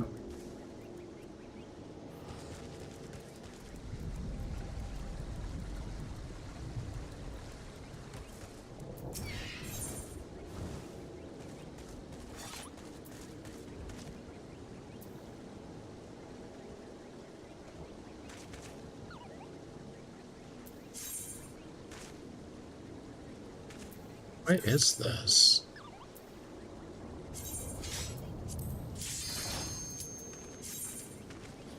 I'm not even sure what this is. Guess I'll find out. The hospital where they're trying to figure out why their daughter jumped out the window. And when Supposed she to get comes through to, 50 she sees her floors of brother sitting this. next to her, and Minimum. she explains to him that she thinks she's a comic book. This whole thing is her story. She then asks her brother, "What did you mean by this isn't how it originally happened? This isn't fair." He dodges the question and ignores her inquiries. He then hands her her notebook and a pencil, telling her that she probably would want this back. But when she opens it, she finds the pages of her comic book characters ripped out. She thinks to herself, he knows something. I'm not crazy. And then she reaches up to touch the caption box and feels it's still there. Yep, this is still happening. She takes out her pencil and she experiments again, reaching outside of the panel, and she begins to erase the lines between the panels. Because of that, she can see herself in the other panels, and she begins to talk to herself in shock. The various paneled versions of herself begin to laugh, and they begin to wonder if they're crazy. And she begins to look into oblivion, and then she wonders, what if she crawls through the hole in the comic that she made? Where will she end up? Which brings her beyond the comic to the entire spread of every page. Okay, so She's you now kind of level up towering as you over go her own through, story, walking unlock into the abilities. oblivion space between everything. Which brings us to the Interesting. start of the story, almost. Where did Teddy come from, and why did he have the knowledge that he did? Well, when Gwen fell into the Marvel Universe, so did Teddy. Though she had no idea that he was there, she thought that he had died in the initial entry. While Gwen was armed with the knowledge of comic books and how to become a superhero, Teddy, on the other hand, was terrified, and he had no clue what was going on. When he went home, he found his father, but it wasn't his dad, just a guy who had no idea who he was. So he wandered the streets, terrified of this world of giants and supervillains and things exploding all the time, and then he saw her, Gwen, dressed as Gwen Poole. He thought that she would help him, that they could work together to get home, but instead, he saw her slaughtering dozens of people with a machine gun, and he realized that the Gwen in this world with him was psychotic. And then Almost behind kind of him like a stands an arcade older mode, Miles, Vic sorta. the Doombot, and Sarah, Sorcerer Supreme. Teddy recognizes Spider-Man, and then he asks Vinny, when did Marvel get the Terminator? Miles explains that they need Teddy's help, because in the future, Gwen is going to get a lot worse. Gwen explained to Miles that she was from a world where all of the people in the universe are comics, and she used her knowledge of Miles to destroy his life. Vic continues, that's not all. She used her powers to walk through time and space, crumpling it like paper. So Miles, Vic, and Sarah all found out that Teddy ended up in this world also, and they decided they needed his help to fix all of these problems to send Gwen back home. But how did Gwen find out this information? Well, she's been reading the panels. She's still between the panels, and she's looking down on them. It's here that she got her entire memory back while putting on her costume. She read up on her own history, and she got this costume by reaching into the panels and taking the extra ones. As her parents are calling the police looking for her, she jumped back into the panel to inform Teddy that she is pretty mad at him. Teddy turns asking where she even went, and she explained that she went between the comic panels. She remembered everything. And Teddy looks at her. You're in costume. Oh good, you remember too. Then you didn't forget that you tried to rewrite time about 2 or 3 issues ago? Teddy begins to explain that he thought she died when they fell into the wormhole, and she tells him, I know, I just saw it in the comic. You know, in this world, I didn't have a fun time like you, Gwen. Should have put on a costume. How is that a normal reaction to assuming you killed your brother, Gwen? I did a lot better than you until you teamed up with the Future Squad or whatever they are and tried to rewrite my history. For what they told me about your future and what you've become, I had to help them, Gwen. Gwen's parents hear them arguing and run into the room telling her that they can help. And Gwen has had enough. She reaches over and she tears the page in half, revealing the oblivion right there. Teddy, we never left the comic. You didn't fix anything. Teddy begins to panic, but Gwen explains that all of this is an illusion. This isn't the real world, but more of a comic. Now come on, we gotta get through this whole thing before the page turns, because I'm not above admitting that I'm new to tearing holes of reality, and I'm not 100% sure what I'm doing right now. The Future Squad appears before her, demanding to know how she tore a hole out of the pocket universe that was created. Vinny the Doombot tells her that they aren't done. They need to prevent her future, and she pleads with them, I'm not a baddie. I don't want to become one. Can we just figure out what won't turn me into a bad guy? And then she turns to Sarah. Please, you're the only friend that I can trust. How can we fix this? And Sarah tells her that while they might be able to make an attempt at fixing the future, the fact that they are still here shows that she hasn't been stopped. And she asks, well, what do I become exactly? Spidey, you haven't talked yet. Nice future muscles, by the way. He lunges at her, grabbing her by the throat. You become a worse version of yourself than right now. Selfish, reckless, utterly uncaring of anyone you meet here because you're the only real person in the world. Except you don't just shoot anyone anymore. Then he stops her. Miles, you can't tell her. We don't know if she can. Miles turns around and the three of them begin to try and figure out another plan that involves altering her memories again. And while they do this, she begins to sneak off. Once they realize she's leaving, lightning bolts and webbing fly at her as she welcomes herself back to the superhero world. Hope she gets to survive. Miles looks at Vinny. What's up with our aim? And Vinny explains she believes herself to be the star of the story, and any who oppose her are reduced to clumsy mooks. She runs for it, looking for the border of the panel until she finds it, parkouring over the side of it and into the oblivion of the comic book world again. She ends up tumbling and falling until she finds an establishing shot and she falls into the jungle. Problem is, Sarah is currently the Sorcerer Supreme and can find her easily, so the Future Squad is right behind her. They hit her with a freeze spell and they begin to try and figure this all out again. Sarah suggests messing with her memories, but Vinny explains that that's what gave her these powers to begin with. Except, while Sarah and Vinny are humanely trying to handle the Gwen situation, Miles has had enough and he webs up the two of them before grabbing Gwen and swinging off. She's all excited. Spider-Man is saving me! Thanks, because that whole memory wiping thing was kind of scary. I knew I could count on you to be the true hero, Miles. But then as she's thanking him, he throws her into the tree and he webs her up. I'm gonna kill you. Oh, I totally misread the situation. I need you to understand why, though. Yeah, that's totally fair, Miles. How can I attack He pulls you? off his What's mask. going on You're here? just quipping away, and you don't even understand how big of a deal this is for me. silence. I don't kill. Ah, dude, you look like someone who just ended their presidency. You look old. Stop joking. Do you know how many lives you destroyed? For years, you stay like this, a pain in the butt, sometimes helpful, usually not. Honestly, I didn't think much of you. But one day, something is going to happen, and you really stopped liking us all. I was the first you came for. You revealed my identity to the entire world, and it didn't even take a day before my family was killed. My mom, my dad, my wife, and my child. But that's not all, though. You spilled everyone's secrets, revealing terrible things that caused the greatest superhero war of all time. And it was all because it was fun for you. Once we figured out that you were just manipulating everyone, we tried to stop you, but you can just leave reality whenever you want. You became impossible to fight. You know everything, and you may as well be omnipotent. Gwen pauses for a moment, though, asking Miles, Miles, if she's so powerful, why hasn't she come back to fight you yet? Your brother. You didn't know that he ended up here, and it created a blind spot in your comic book knowledge so we could come back here and stop you. He isn't a character in your world, so you can't link back to the sequence of events. But Miles, I can see your flashback. She's in the comic now, and standing over him is a giant version of future Gwen. She flicks Miles, launching him into the sky. That's right, babies. Hello, beautiful. Gwen calls out, you killed Spider-Man! And future Gwen laughs. You think I killed him? Picture me on a cliff and I'll explain. Future Gwen then picks up her past self and puts her onto the cliffside next to a much smaller version of herself. Much better. And then they look at each other. While his flashback was interesting, I'm not actually giant-sized. Speaking of Spider-Man, have a look. Just as Spider-Man is about to die, he webs his way back up, launching himself towards safety. See? Spidey survives. I could tell by the way I smacked him that it was just the end of the issue. The younger Gwen asks herself, so it was a cliffhanger? Yeah, quite literally. We were on the edge of a cliff and it was the end of the issue. The future Gwen then holds her head. I'm being retconned as we speak. This is confusing. Wait, they retconned my origin? There was no sleep study. I have to make sure you become Did we me. lose Make sure I somebody? become you. From what Spider-Man just told me, I don't want to.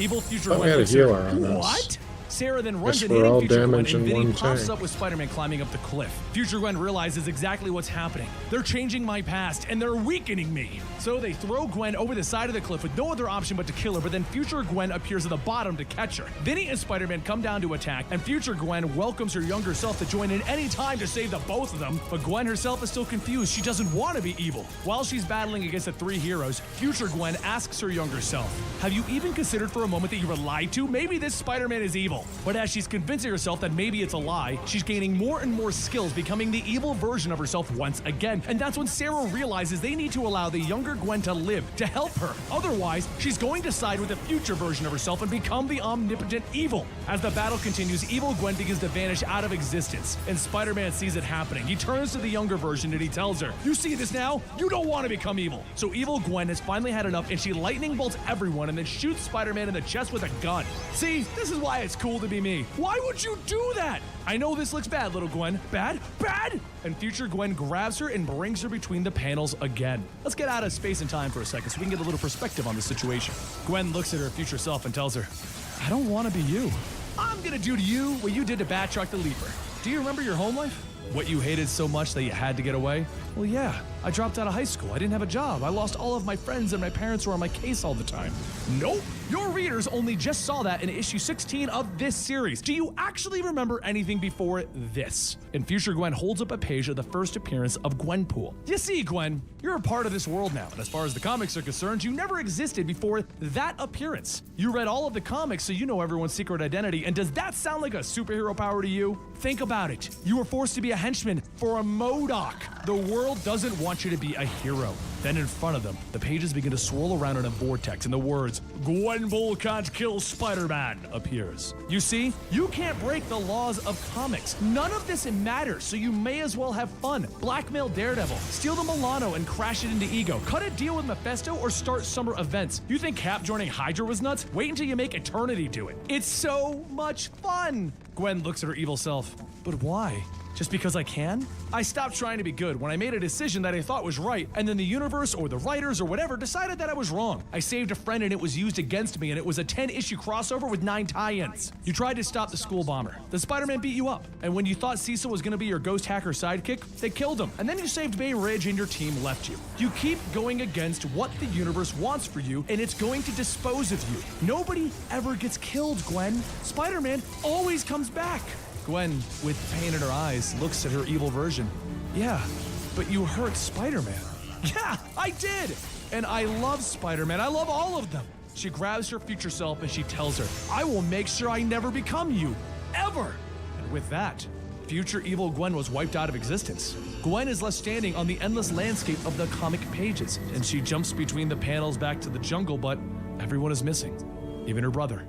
Crying, she goes to see her friend Sarah, who's now just normal Sarah. And they talk and they discuss about what happened. Sarah helps summon Miles and he swings in to see her, and Gwen informs him that she's done being a mercenary. She's seen where it leads and it's not good. If Peter Parker can figure out how to pay for Aunt May's medicine, then I could figure out how to get pizza. Miles hears Peter's name and he tells her, Quiet! Quiet! Don't say that too loud! So Gwen finishes. You never have to worry about me. Enjoy your family someday. She then sits there, watching as one of her favorite superheroes swings off on another adventure. And she prepares for her next one.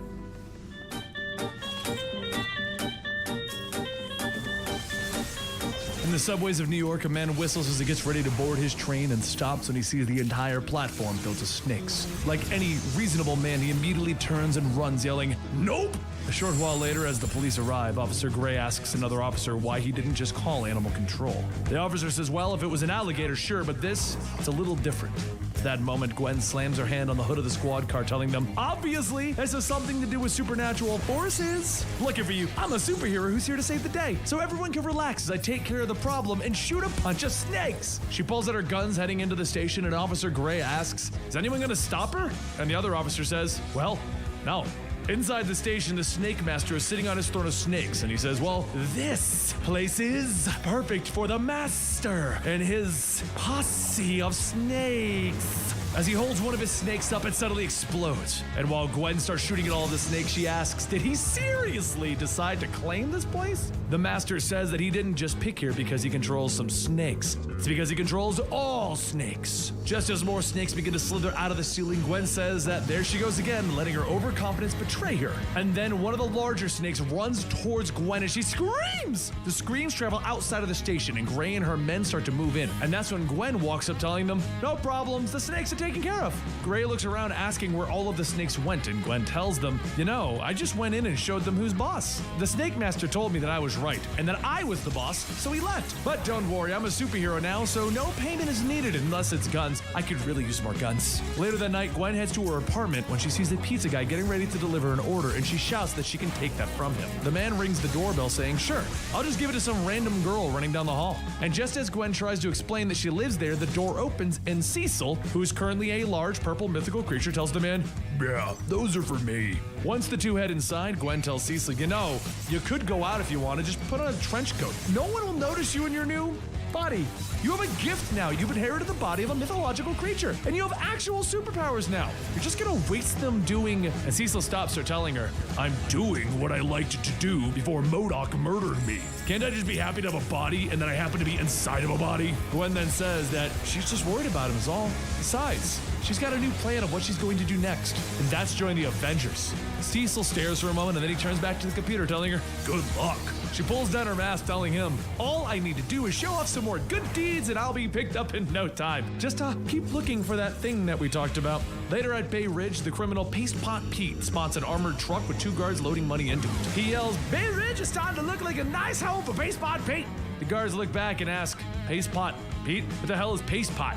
Hang on while I take a picture. While the guards laugh, Pete tells them, yeah, you just laugh while I shoot a dollop of adhesive here and there and over there. The guards look at their feet and they see that they're now glued down, and Pete hops into the armored truck and he speeds off. But before he can get far, Vince the Doombot flies down telling him, you are not wanted here. You must stop this right now. Pete swerves and ends up crashing into a nearby building, and then he jumps out shooting adhesive to Vince's feet, shouting, so the Doombot of Bay Ridge is real! While Vince tries to move his feet, Gwen pokes in stating she was wondering if he could help her with something, and in return return, she would totally deal with this whole situation. All she asks is that since he's an old Doombot, can he find a way to hook her up with meeting Dr. Doom himself? Vince asks her, what are you talking about? We have to deal with Paste Pot Pete. Completely ignoring Vince's statement, Gwen goes on stating, I'm ready to fight Dr. Doom, and once I do that, I can totally become an Avenger. Vince shouts that, you want to fight my maker?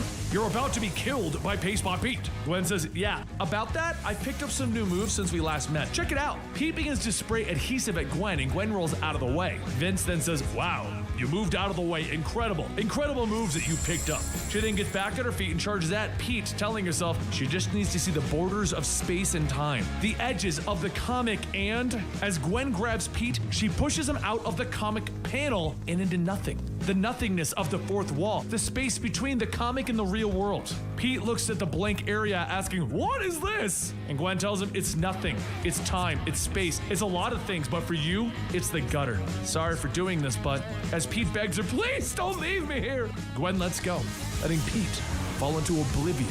Back in the comic, Vince asks, what did you just do? Pete just disappeared. Oh my god, why?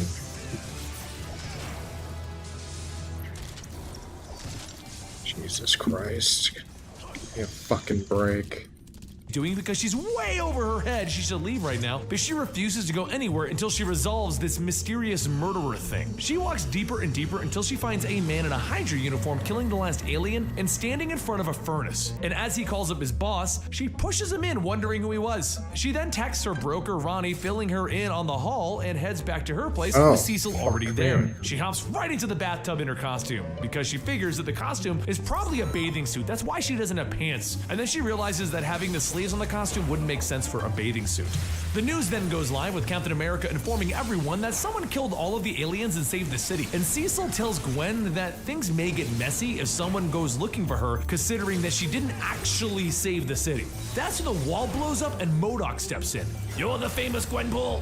Well, you work for me now, or else. She looks at him and then laughs at his face.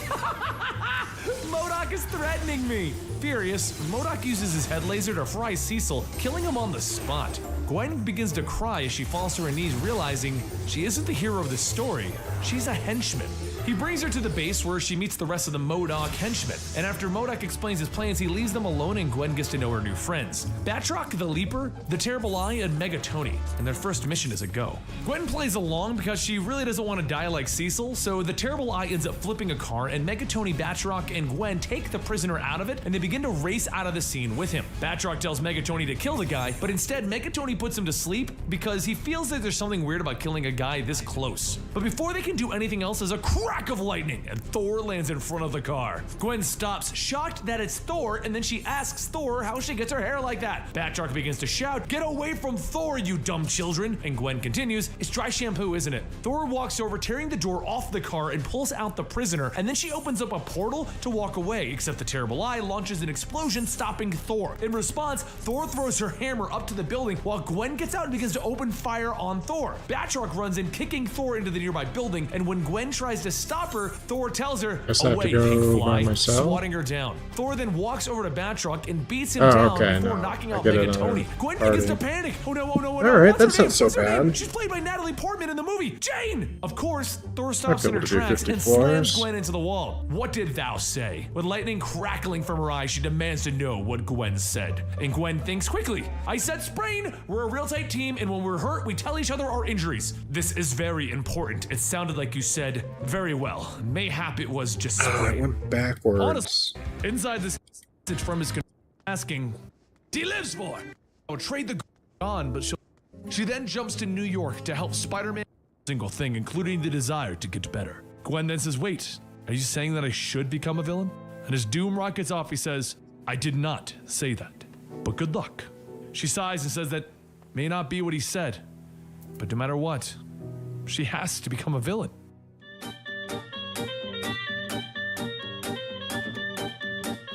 In the New York City apartment of the Leaper, Batroc sings to himself as he looks into the sky and sees a flying casino. He walks out onto his balcony, twisting his mustache, telling himself that it is such a beautiful night for a good old-fashioned heist. Once he readies himself, he leaps off into the air, towards the floating airship. And aboard that airship, the villain Chance stands out onto the deck welcoming his guests, telling them that they've worked hard to get everyone through security as quickly as possible. One of the guests asks if it isn't a bad idea to have a casino, just floating in the air. And Chance laughs, stating that he can understand their concern, but how about they make a wager on it and start the evening off right? The guest nervously laughs back, stating that it's all right, but Chance tells him, oh, come on. As you can see, a robbery attempt is already underway. Just outside of the ship, 3 costumed villains fly down onto the deck, and as they get close, a force field appears, zapping them and stops their chances of getting in. Chance yells, see? There's no chance that I would craft this luxury vehicle without proper security. This facility is constantly and meticulously monitored for metahumans. If they try to come on board, they're easier to brush away.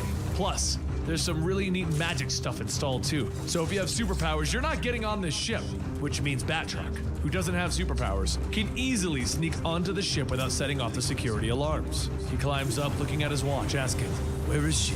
We have a schedule we need to. But before he can finish, 2 bouncers look at Batroc and ask if they can see his invitation. He tells them, of course, just let me go through these pockets. After a few moments, Gwen runs in, grabbing Batroc by the arm, shouting, there you are, Dad! The invitations are right here! Once she shows the bouncers the invitations, Batroc pulls her aside, stating that he's glad she can make it. She quietly yells that he could have boarded with the rest of them and not jump on board. She didn't jump through the panels of the comics to steal these invitations for nothing. The 2 make their way through the casino area and they head into the upper areas. And Batroc says the vault should be up here somewhere. Time to change and get to work. After ditching the disguises, he says that this is what he lives for. The thrill, the adrenaline. This is life. Gwen pulls down her mask, telling him, yeah, this is all right. I tried being a hero and that didn't work. So I'm ready to be a villain. Just up ahead, Batroc stops in the front of the large vault and says, there it is! Behind that door is millions and very easily transportable cryptocurrency. Gwen tells him, how are we supposed to get back the door? Batroc says that he thought she was going to use her new powers. She looks at the vault and says that she can't. There are limits to it. Without ever laying eyes on the inside, she can't just jump to the scene. Not unless they had a prologue with a janitor in it or something. Batroc snaps his fingers and says, I got it! You can see sound effects, right? And Gwen says yes. He begins kicking the vault door over and over until it finally breaks open and says, see? I didn't hear a sound. She holds up all the whacks and the kicks and says, yeah, I just grabbed all the bams so that no one could hear a thing. So Gwen looks through the vault door and says that she thought this was supposed to be USB drives, not hundreds of gold bars. Doesn't matter anyway. I can handle this. If they just start throwing the gold into bags, she'll toss it off panel. As the last bag is thrown, the bouncers come running in shouting to step away from the gold, and Batroc quickly jumps in, kicking the bouncers, allowing Gwen and him to escape. But before they can get far, Chance stops them in the hallway. He points his gun, stating he doesn't know how they got into the vault, but he can assure them they'll have a long and painful chat about it. After a few seconds, one of the sacks of gold bars then appears and hits Chance in the back of the head. And Gwen tells him, fine, you can have your money back. Gwen and Batroc head back onto the ship deck, but before Gwen can ask what they're going to do, Batroc grabs her by the hand and leaps off. He lands feet first onto the nearby building, where Gwen gracefully lands and rolls onto the roof. As she gets up, the sacks of gold begin to appear and they fall on Batroc, and she shouts, well, there you have it. I got the gold. Later in Batroc's apartment, Batroc stacks the gold on the table and Gwen asks, so this is super villainy, right? And Batroc tells her, well, it might not be as bad as it sounds. We did rob a villain. And Gwen then asks, so what, we pulled a Robin Hood? We're supposed to be super villains. He gets up and asks, why do you want to become a villain? I picked this job so that I could give you your share of the gold. It'll help for when you want to become a hero.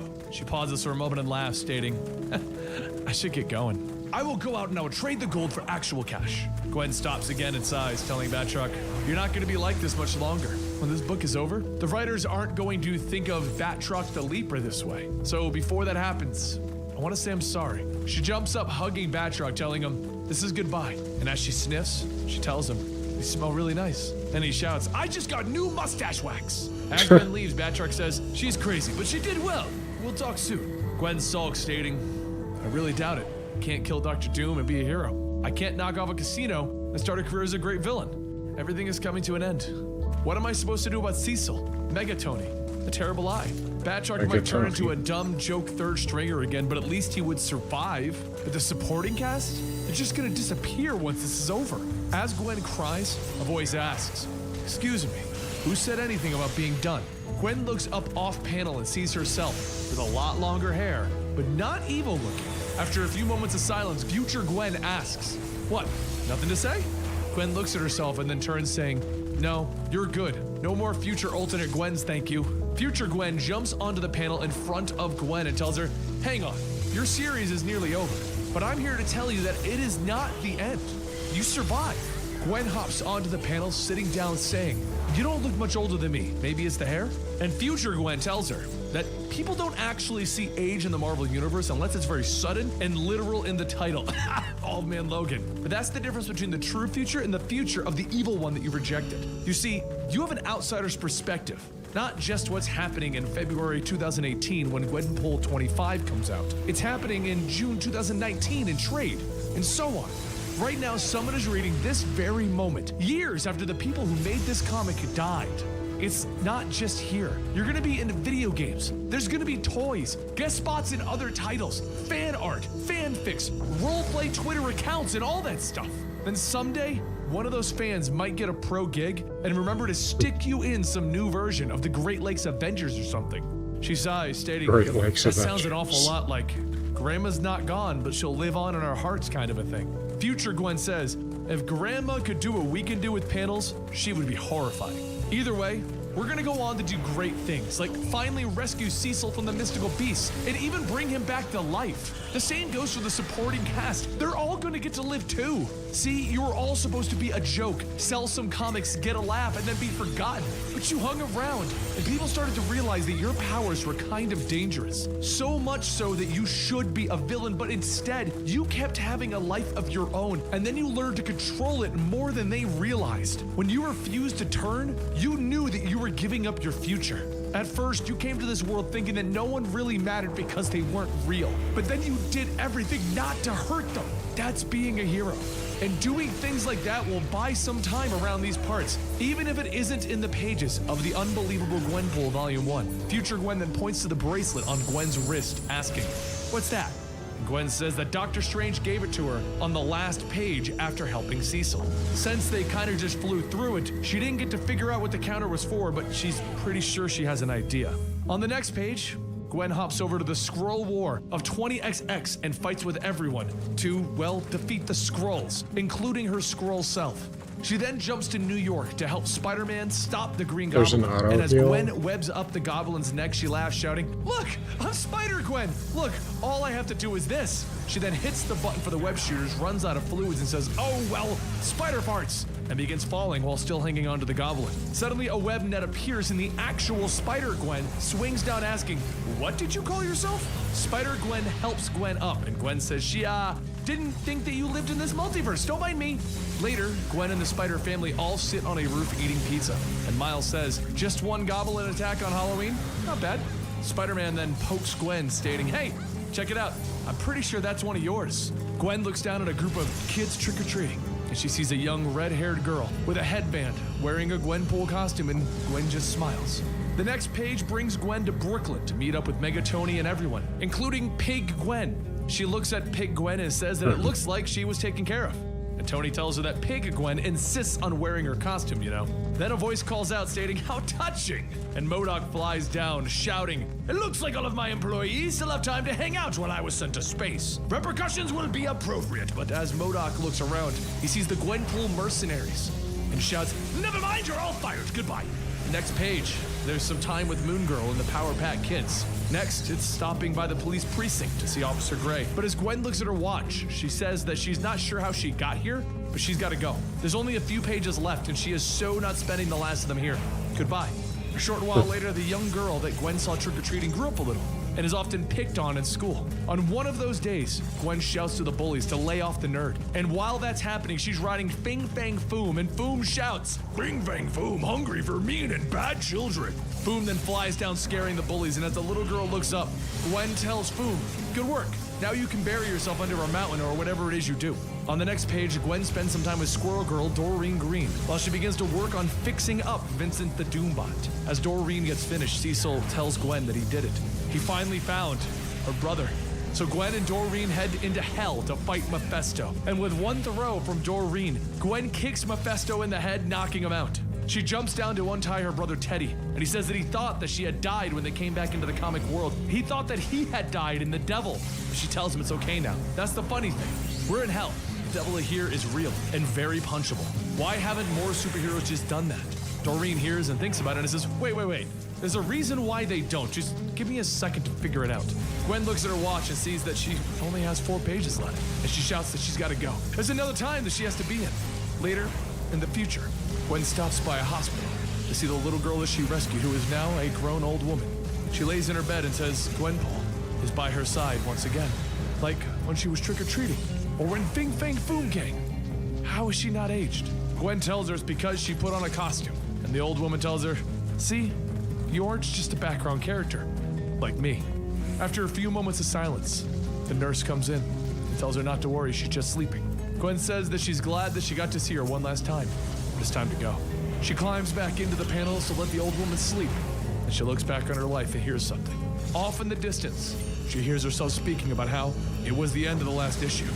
She turns back and tells everyone, thanks for reading. Now, if you'll excuse me. She heads to the last page of the last issue, and she asks her younger self, who said anything about being done? And there you have it, the conclusion to Gwenpool. She really is one of my favorite characters that was recently created.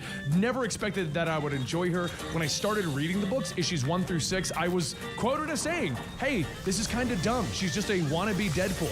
But as she grew and developed and became this crazy fourth wall breaking meta character that could realize everything that was happening, I really fell in love with the character, and I'm really sad that she ended up going away. She has been brought back in the West Coast Avengers because it is a comedic book, but they took away her powers, it seems, and it's just not the same character anymore. Sal from Comic Pop apparently is also a fan of Gwenpool. I was not expecting that. So Sal, what did you think about this amazing run by Christopher Hastings? I love this series, and it's all thanks to you, actually. Your recommendations throughout the entire run of the book made me go like, all right, I'll check it out. And you know what? I'm so glad I did. Guri Hero's art is incredible. Yes. The story is really, really deep, and like It's deeper than Gwenpool You'd be surprised. should ever be. Exactly. 'Cause you think it's all going to be like jokes about where her pants are, but instead it actually turns out to be like a really, really harrowing tale about this like displaced, millennial. Yeah. And it's really kind of like affecting. It really like it hit me. At the end of it, I'm like, wow. The whole thing really like wraps up. When she sits down with herself at the very ending, yeah. and she's like, no, you're gonna be fine. Right, Toys exactly. and costumes. You're never gonna die. It's Yeah. really cool. Yeah, the way they word that is just incredible. And there are plenty of jokes as to where are her pants. Oh sure, no, there's plenty of humor. Chris Hastings knows how to balance the humor and the I loved that running gag. Like, the girl never had the material to make pants. Right. No, it's a really great series, and so check it out. Yeah, definitely check it out. If you want more, you're not Rob. No. You're Sal. Rob's from a different channel. We don't talk to Rob anymore. We don't talk to Reeb anymore. We talk to Rob in the weekly poll. Anyway, that's Sal, Comic Pop. Go check him out.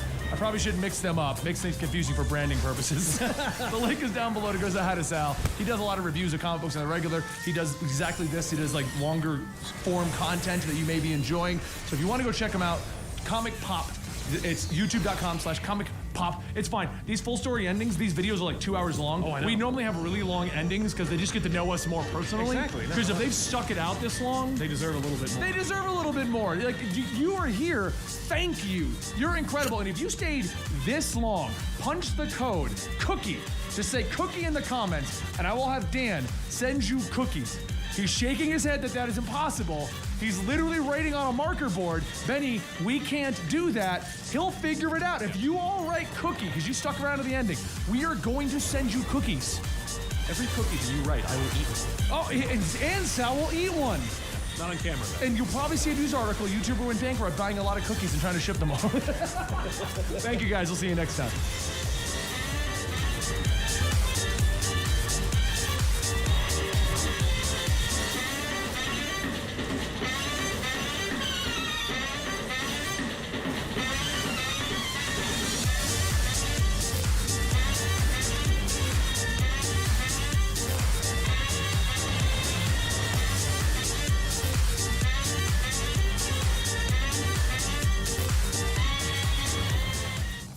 Throws car parts. Spider-Woman and Iron Fist move in close for the fight, hitting it with energy blasts, and the creature roars in pain as Jessica hits it with multiple venom strikes. That's it, isn't it?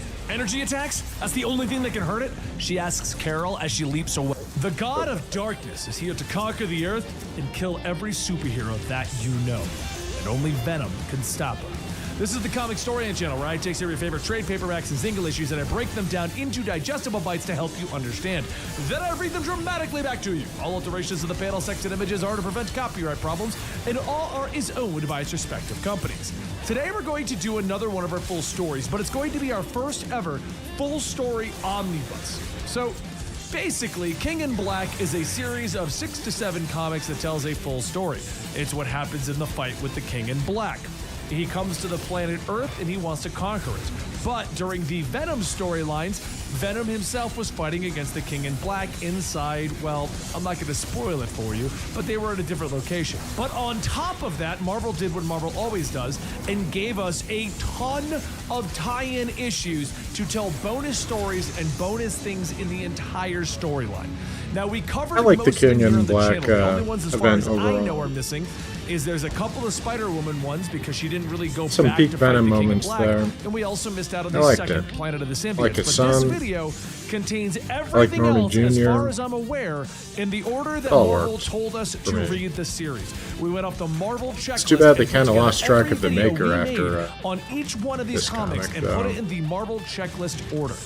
So, I hope you enjoy our first ever full story omnibus.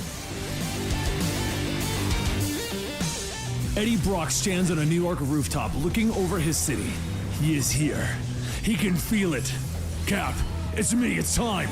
He radios the Avengers, leaping off of the building, catching himself on a web line as Venom wraps around him. Across the city, the rest of the Avengers are getting the alert. It has begun. Venom crosses the city, slipping through a window into a darkened room. Eddie morphs back, staring down at a sleeping son, waking the boy up with a word, drawing him back to the waking world. Dylan rubs sleep from his eyes as Eddie tries to explain, but the boy interrupts him. I know it. I can feel it too. Null is here, isn't he? Sadness fills Eddie's eyes as he nods, telling his son that they need to move. Over at Avengers Mountain, Captain America has taken charge. Move! Come on, people! It's time to go.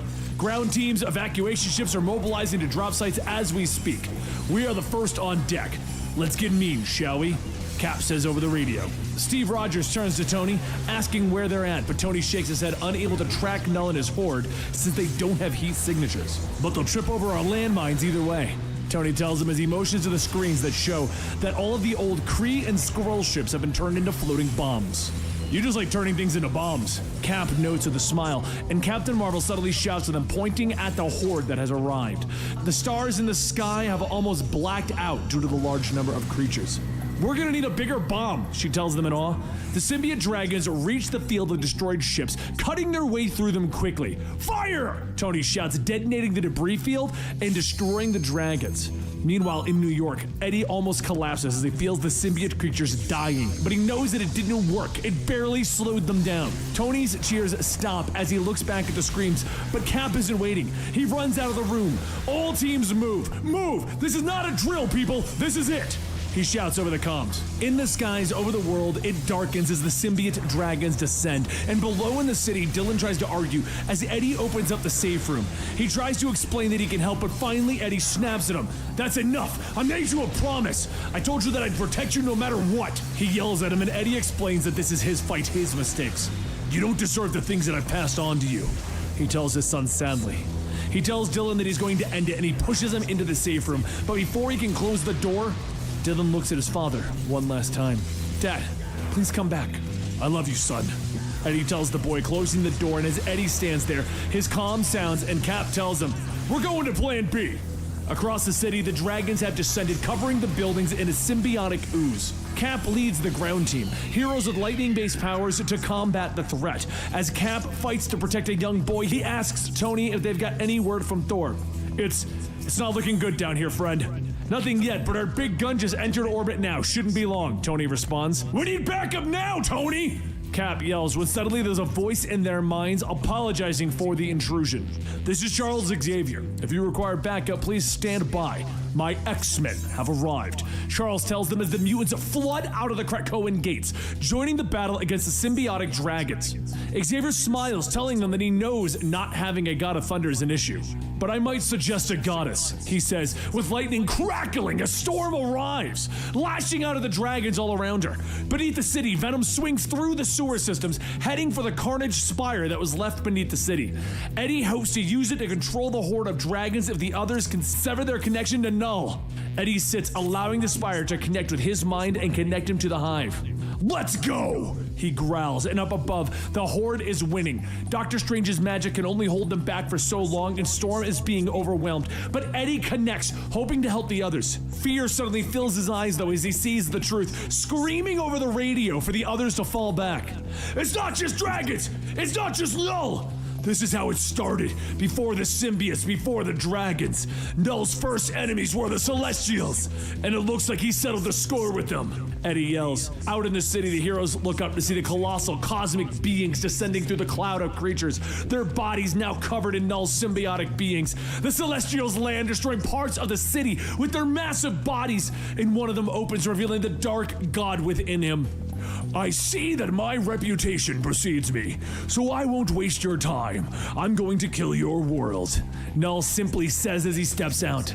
The symbiotes create stairs for him to walk down, and he tells them to bring him Brock, and he will make the world's destruction quick and painless. Cap orders for everyone to fall back as Null leaps into the air on his wings. Flying down, he floats over the heroes of Earth. And who are you supposed to be? Null asks with a twisted smile.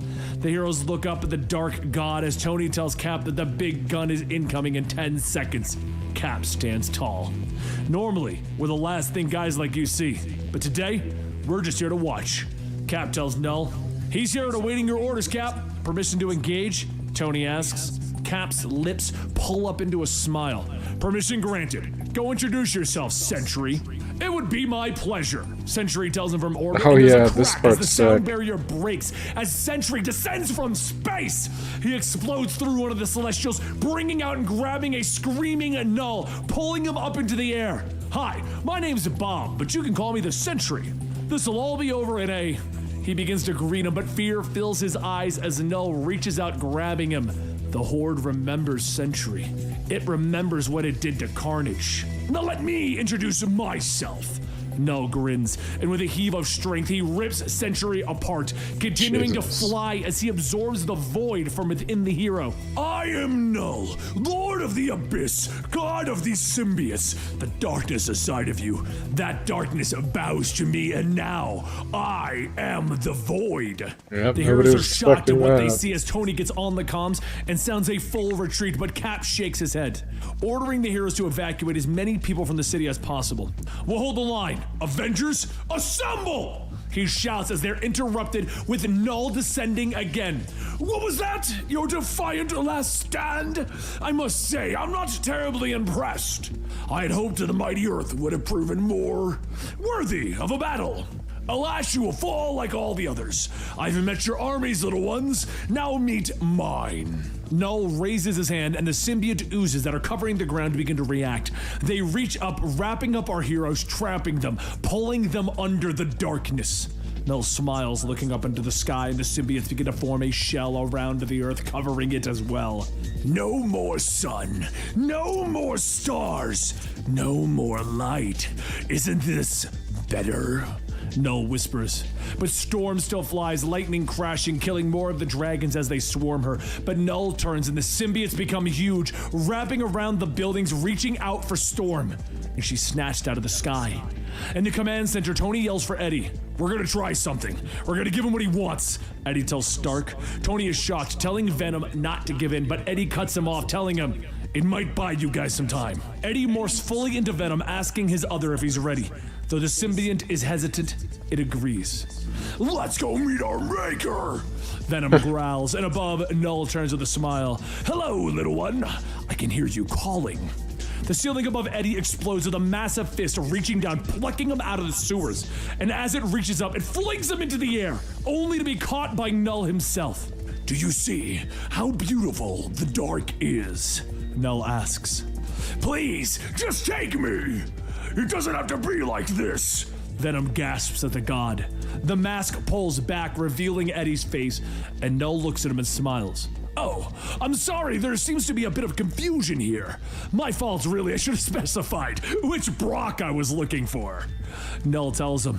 Fear fills Eddie as he begs the god to leave his son alone, to take him instead, and Null reaches out, ripping Venom off of Eddie's body. No, I will take my child from you, and then I will take yours. He tells him with a vicious grin, and with that, he releases Eddie and sends him plummeting back down to the city below. A nearby helicopter watches as Eddie plummets from the dark god. Venom struggles, begging his creator to let him go. Now, little one, don't fight this. You and I have met before. You can't fight me. Null tells the symbiote, and Venom shifts. Don't take Eddie from me. He needs me. It begs. But Null turns away as Venom is brought into him. Dragons fly in the distance as Eddie continues to fall. He's afraid. He doesn't want to die alone. Time seems to slow as he falls to the air, and he clasps his hands, reaching out to a higher power. He prays. He knows that he hasn't spoken to God in a while, but he asks for one thing. Please, make sure my son is okay. He doesn't deserve to inherit my darkness, he whispers. Around the city, the people and the heroes continue to fight, but the monsters, they are too many. Beneath the city, Dylan gets on the radio. Iron Man here, what's going on? Tony responds. Dylan is shocked and asks if his father is okay. What? Who gave you this frequency? Tony demands. Dylan hesitates for a moment, and Tony sighs. I am going to kill Spider-Man, he whispers. He tells the boy to turn on the news and keep the line open for emergencies. Dylan throws the radio aside. Leaning back in his chair, he reaches out to his connection to the symbiotes, hoping to contact his father when suddenly a voice is screaming in his head. Dylan, no! Disconnect yourself from the hive! Null will find you! Venom yells to him. Dylan hits the ground as his connection to the hive is severed, sweat pouring down his face as he stares in shock. He looks up at the TV as the news choppers show Null holding his father over the city. He watched as Venom is ripped from Eddie and Eddie is thrown to the ground. Back with Eddie, he's falling. He sees the chopper getting attacked by the dragon, who tears it to shreds, the explosion throwing him away, and Eddie begins to tumble again. He smacks hard against a building, bouncing off, tumbling from wall to fire escape. His limbs twisted, his bones shatter with every contact. Jesus. He continues to fall, and as the ground is about to reach out for his broken and mangled body, we are left on our cliffhanger. 'Twas the night before Christmas, and the snowy streets were quiet. But through the darkness, a man was on his way home with the presents for his family. He mistakenly dropped one of the packages, but before he could pick it up, he sees a tall, lanky Hulk looking at him. The man panics and runs back into the alleyway, which saddens the Hulk. But he looks down and sees the dropped present, and he's overcome with joy. He reaches for the neatly wrapped present, but then from the alleyway, the shadow of Null creeps over to him. The shadow attacks, causing Hulk to fall back and grab the light post. The lamppost snaps, and Hulk uses it to beat the shadow away, but the shadow just crawls up the pole. Hulk tries to shake it off, and he falls, desperately reaching for something. And that's when he grabs the exposed electrical wires of the lamppost and electrocutes himself and the shadow. The shadow screams, trying to get away, but the Hulk grabs it and holds it tightly. And after a few seconds, the shadow explodes, leaving the Hulk all alone again. He looks over and he sees the present and quickly scrambles to get it. He excitedly opens it up to find a blow dryer. What purpose would the Hulk need for that? But just then there are flashing lights and the police surround him. He points at the remains of the shadow, but the shadow is gone and the police open fire. But instead of attacking, the Hulk jumps away. In doing so, the shadow reaches out to claim the officers. And as the Hulk lands on the other side of the city, he lands just outside of a toy store and sees a building kit that Bruce used to have. He remembers. He remembers Bruce's father destroying the kit and then slapping his mother and then him, which makes Hulk angry. Very angry. Angry enough to destroy the playset before him. But then something happens. Hulk changes back. Except he doesn't change into Bruce, he changes into Joe Fixit. Soon the flashing lights return, and as Joe looks back, he sees the shadow crawling out of the police car. Joe tries to call the Hulk back out, but the Hulk doesn't want to come out. He's too upset. Joe sees the Hulk's sadness and decides that this will be something that he has to take care of. The shadow follows the blood trail left by Joe after cutting himself into the store, pursuing him like prey. He leads the shadow into the electronics department, and just as the shadow gets close, Joe cranks the volume of the speakers to full blast. blast. The sound waves shock the Shadow, leaving it vulnerable, and then he takes out a can of hairspray and a lighter and torches it. He watches the Shadow fade into nothing and begins to leave the store, but as he walks by the directory, he has an idea. A few moments later, over in the toy department, the Savage Hulk gets his Christmas wish, and he gets to play with all the toys that he could ever want. Null has just arrived and attempted to conquer the planet. But meanwhile, across the town in Harlem, Carol Danvers and Jessica Drew land outside of the clinic of Linda Carter, the night nurse. Hello, Carol. Glad you finally made it. Welcome to whatever the hell is happening right now, Linda says, looking around at the black goo that seems to be covering and infecting the city. The black goo that Null is using to conquer the entire planet. Across the street, Luke Cage and Iron Fist continue to help civilians down the street, pointing them in the direction of a nearby shelter, when suddenly Hawkeye comes running up.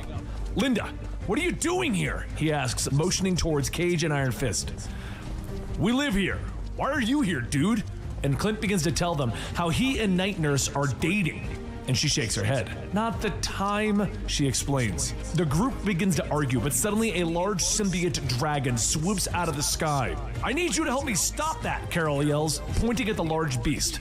The group launches into action as Carol explains that the creatures are attacking the city. Clint launches some arrows while Cage throws car parts. Spider-Woman and Iron Fist move in close for the fight, hitting it with energy blasts, and the creature roars in pain as Jessica hits it with multiple venom strikes.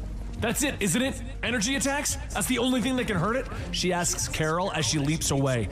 Carol lets her know that that's what they think, but she needs to save her energy for the larger battle around the city. I fought a dragon before, Iron Fist lets the group know. We know, Danny, the group choruses together. Jessica and Danny move in attacking the creature, but their energy doesn't seem to be doing enough damage. So Jessica turns back to Linda, telling her that she needs more serum that is keeping her disease at bay, but also making her stronger and angrier. Against Linda's wishes, Jessica injects herself as she feels herself becoming too powerful, even as anger is swelling up inside of her. She launches herself at the creature, leaping onto its back. Get off my planet! She bellows as she hits the monster with everything that she has. The creature falls back to the ground, dead. But Jessica has already lost control and continues to pummel the creature. Her friends rush to her side trying to help and stop her. And what follows isn't important to the King in Black story. Across town, Eddie slams into the parked car after plummeting from the rooftops above. The metal crumbles, the glass shatters, and his broken body lays there. Eddie! Spider-Man yells as he swings over to help his friend, and Brock is unresponsive as Peter begins to yell for help, but the city is under attack. No one is responding. Pete! Eddie gasps. Dylan, promise me. He tries to state, and up on the rooftop, Null sighs. Oh, honestly, how hard is it to kill one man? He says, raising his arms. Eddie groans in pain as Peter begins to lift him up. I know it hurts, but we gotta get you help, Peter tells him, and suddenly his spider sense kicks in. Peter ducks fast as an energy beam shoots over his head. Oh god, he didn't kill them. He made them into his army. Spider-Man shouts as he looks over his shoulder to see Earth's fallen heroes, now overtaken by Null's symbiotes. Spider-Man webs Brock and prepares to run, but suddenly a Null dragon overhead explodes in a ball of fire. Torch! Peter yells as Johnny Storm flies in. Hiya, Spidey. It's not looking good. I only got one person with me so far. I got this. The Human Torch tells his friend. Pete tries to tell Johnny that the symbiotes aren't going to be hurt by fire. Good. Then my Nova Blast won't hurt the people trapped inside, but it'll give you enough time to get away, Johnny says with a grin. Pete tries to reason with his friend, knowing that he'll pass out after his Nova Bomb, and Johnny nods. Do me a favor. Tell everyone I said something cool and heroic before I left, yeah? I kinda have a reputation to maintain, he says, turning back to the symbiotes. The city erupts into fire behind him as Spider-Man quickly swings away. Eddie, Brock in tow. And a short time later, Brock is strapped to a table in the Fantastic Four lab. Machinery continues to beep as they try to keep the man alive. Spidey stands nearby, asking Reed Richards how they're going to fix his friend. Jane Foster, the Valkyrie, also stands by. She turns to the wall crawler, explaining that she has the power to see how near death a person is. And she turns to see the massive skull of death glaring down at Eddie's body. I can't tell you how we're gonna fix your friend, but I can tell you, We have to hurry, she tells Peter. And with these words, she turns to leave, explaining that she has a duty to shepherd the Century's soul to the other side. Spider-Man nods, telling her that he also has a job to do. So a short time later, at the door to Dylan's safe house, Spidey stands in it. And for a moment, he doesn't say anything, but Dylan lowers his eyes. Is my dad dead? He asks, and Peter looks away. Not when I left him, no. But I need you to come with me, buddy. They arrive back at the lab, and Dylan is shocked by the condition that his father is in. Reed stands nearby with Black Panther and Valkyrie as they go over their next move. Where the hell is Thor? T'Challa asks Valkyrie, but she hasn't heard anything yet. Blade stands nearby, arguing with the holograms of Professor X and Magneto, who refuse to sacrifice any more mutants in the battle against Null. There is no your people anymore, Magneto. This thing is coming for us all, the vampire hunter shouts. As Spider-Man walks into the room, he interrupts everyone's conversations to ask about Eddie, and Reed explains that there is no changes. T'Challa continues, though, asking about the use of the Infinity Stones, of the Cosmic Cube, or the Ultimate Nullifier in the fight against Null. Whoa, are we really discussing bringing that kind of firepower on board? I mean, he's just one guy, Blade notes, but Valkyrie looks at him explaining that Null was the first being born in the void. So yes, I think we should take the King of the Abyss seriously. King of the Abyss, huh? Adorable, Namor says as he steps through the door, Blade looking at the King of Atlantis. Who invited Namor? He sighs, and the king slams his trident to the floor with a boom, snapping at the heroes, explaining that his people had been fighting in the dark for millions of years. You all just started and you're losing. I'm here, my people are here. We will fight. Now, do any of the adults in the room actually have anything to offer in the way of a plan? I do. Tony speaks up from his place at the side of Brock's bed. You're gonna hate it, and I need a dragon, Tony tells him as he stands. He explains that they need Brock alive, and the only thing that can save him is a symbiote. Dylan nods, knowing that bonding his father to a dragon could save him. Tony nods and explains the rest of his plan. Namor will swim to the deep ocean to awaken the beings known as the Black Tide. He warns the heroes that putting them back to sleep will be no easy task. Blade will travel to the Ukraine, hoping to gain the vampires as their allies. And over in the bar with no name, the supervillains will discuss how the heroes fell so suddenly. So the doors open up and Wilson Fisk, mayor of New York, strolls in. Ladies and gentlemen, who wants to make some money?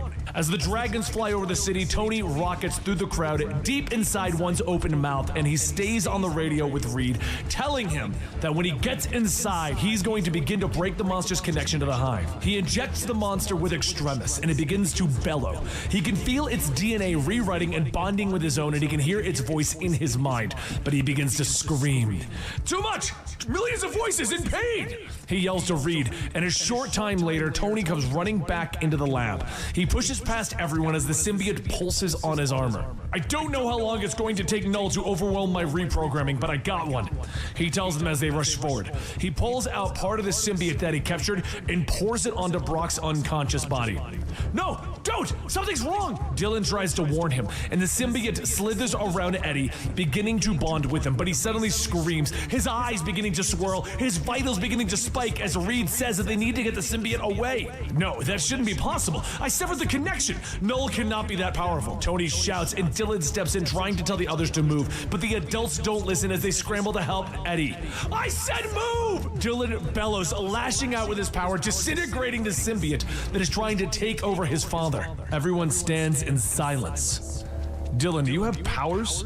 Tony asks. Reed becomes excited, explaining that Dylan is their secret weapon, the way that they can fight back. He's so excited that he doesn't notice the sound of Eddie flatlining until the others point it out to him. Tears fill Dylan's eyes as he stares at his father, dying on the table in front of him.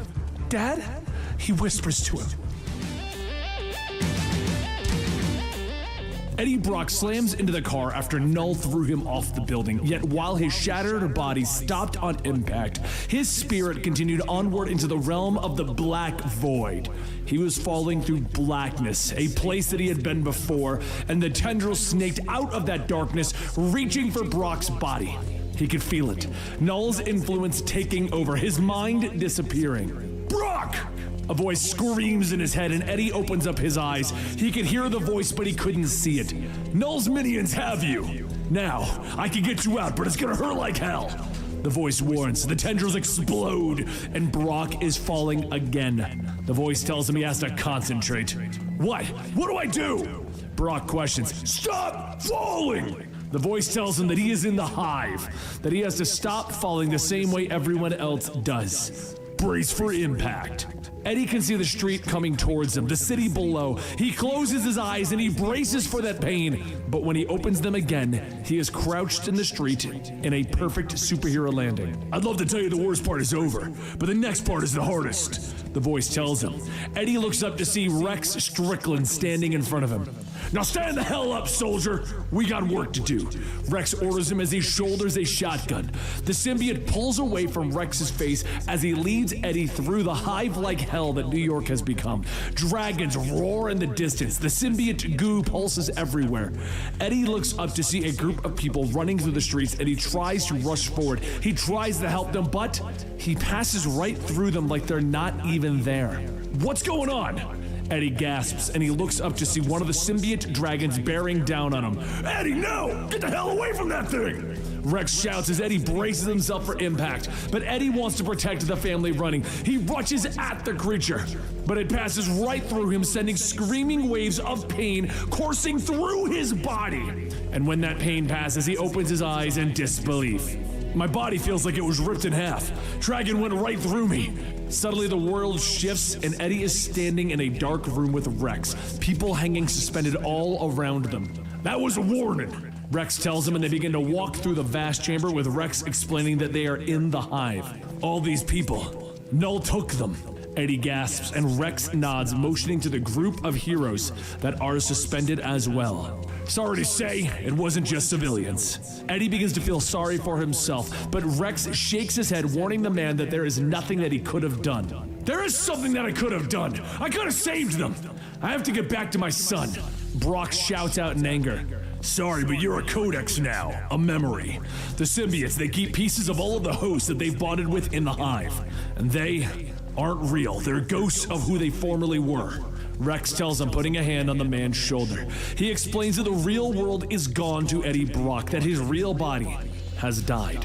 The only reason that they're able to move in the hive is that they were bonded to the symbiotes longer than anyone else. Okay, so you just need to get me back to my body and I can... Eddie begins, but in a flash, they're standing in the room where Eddie's body lays dead on the table. There is no you.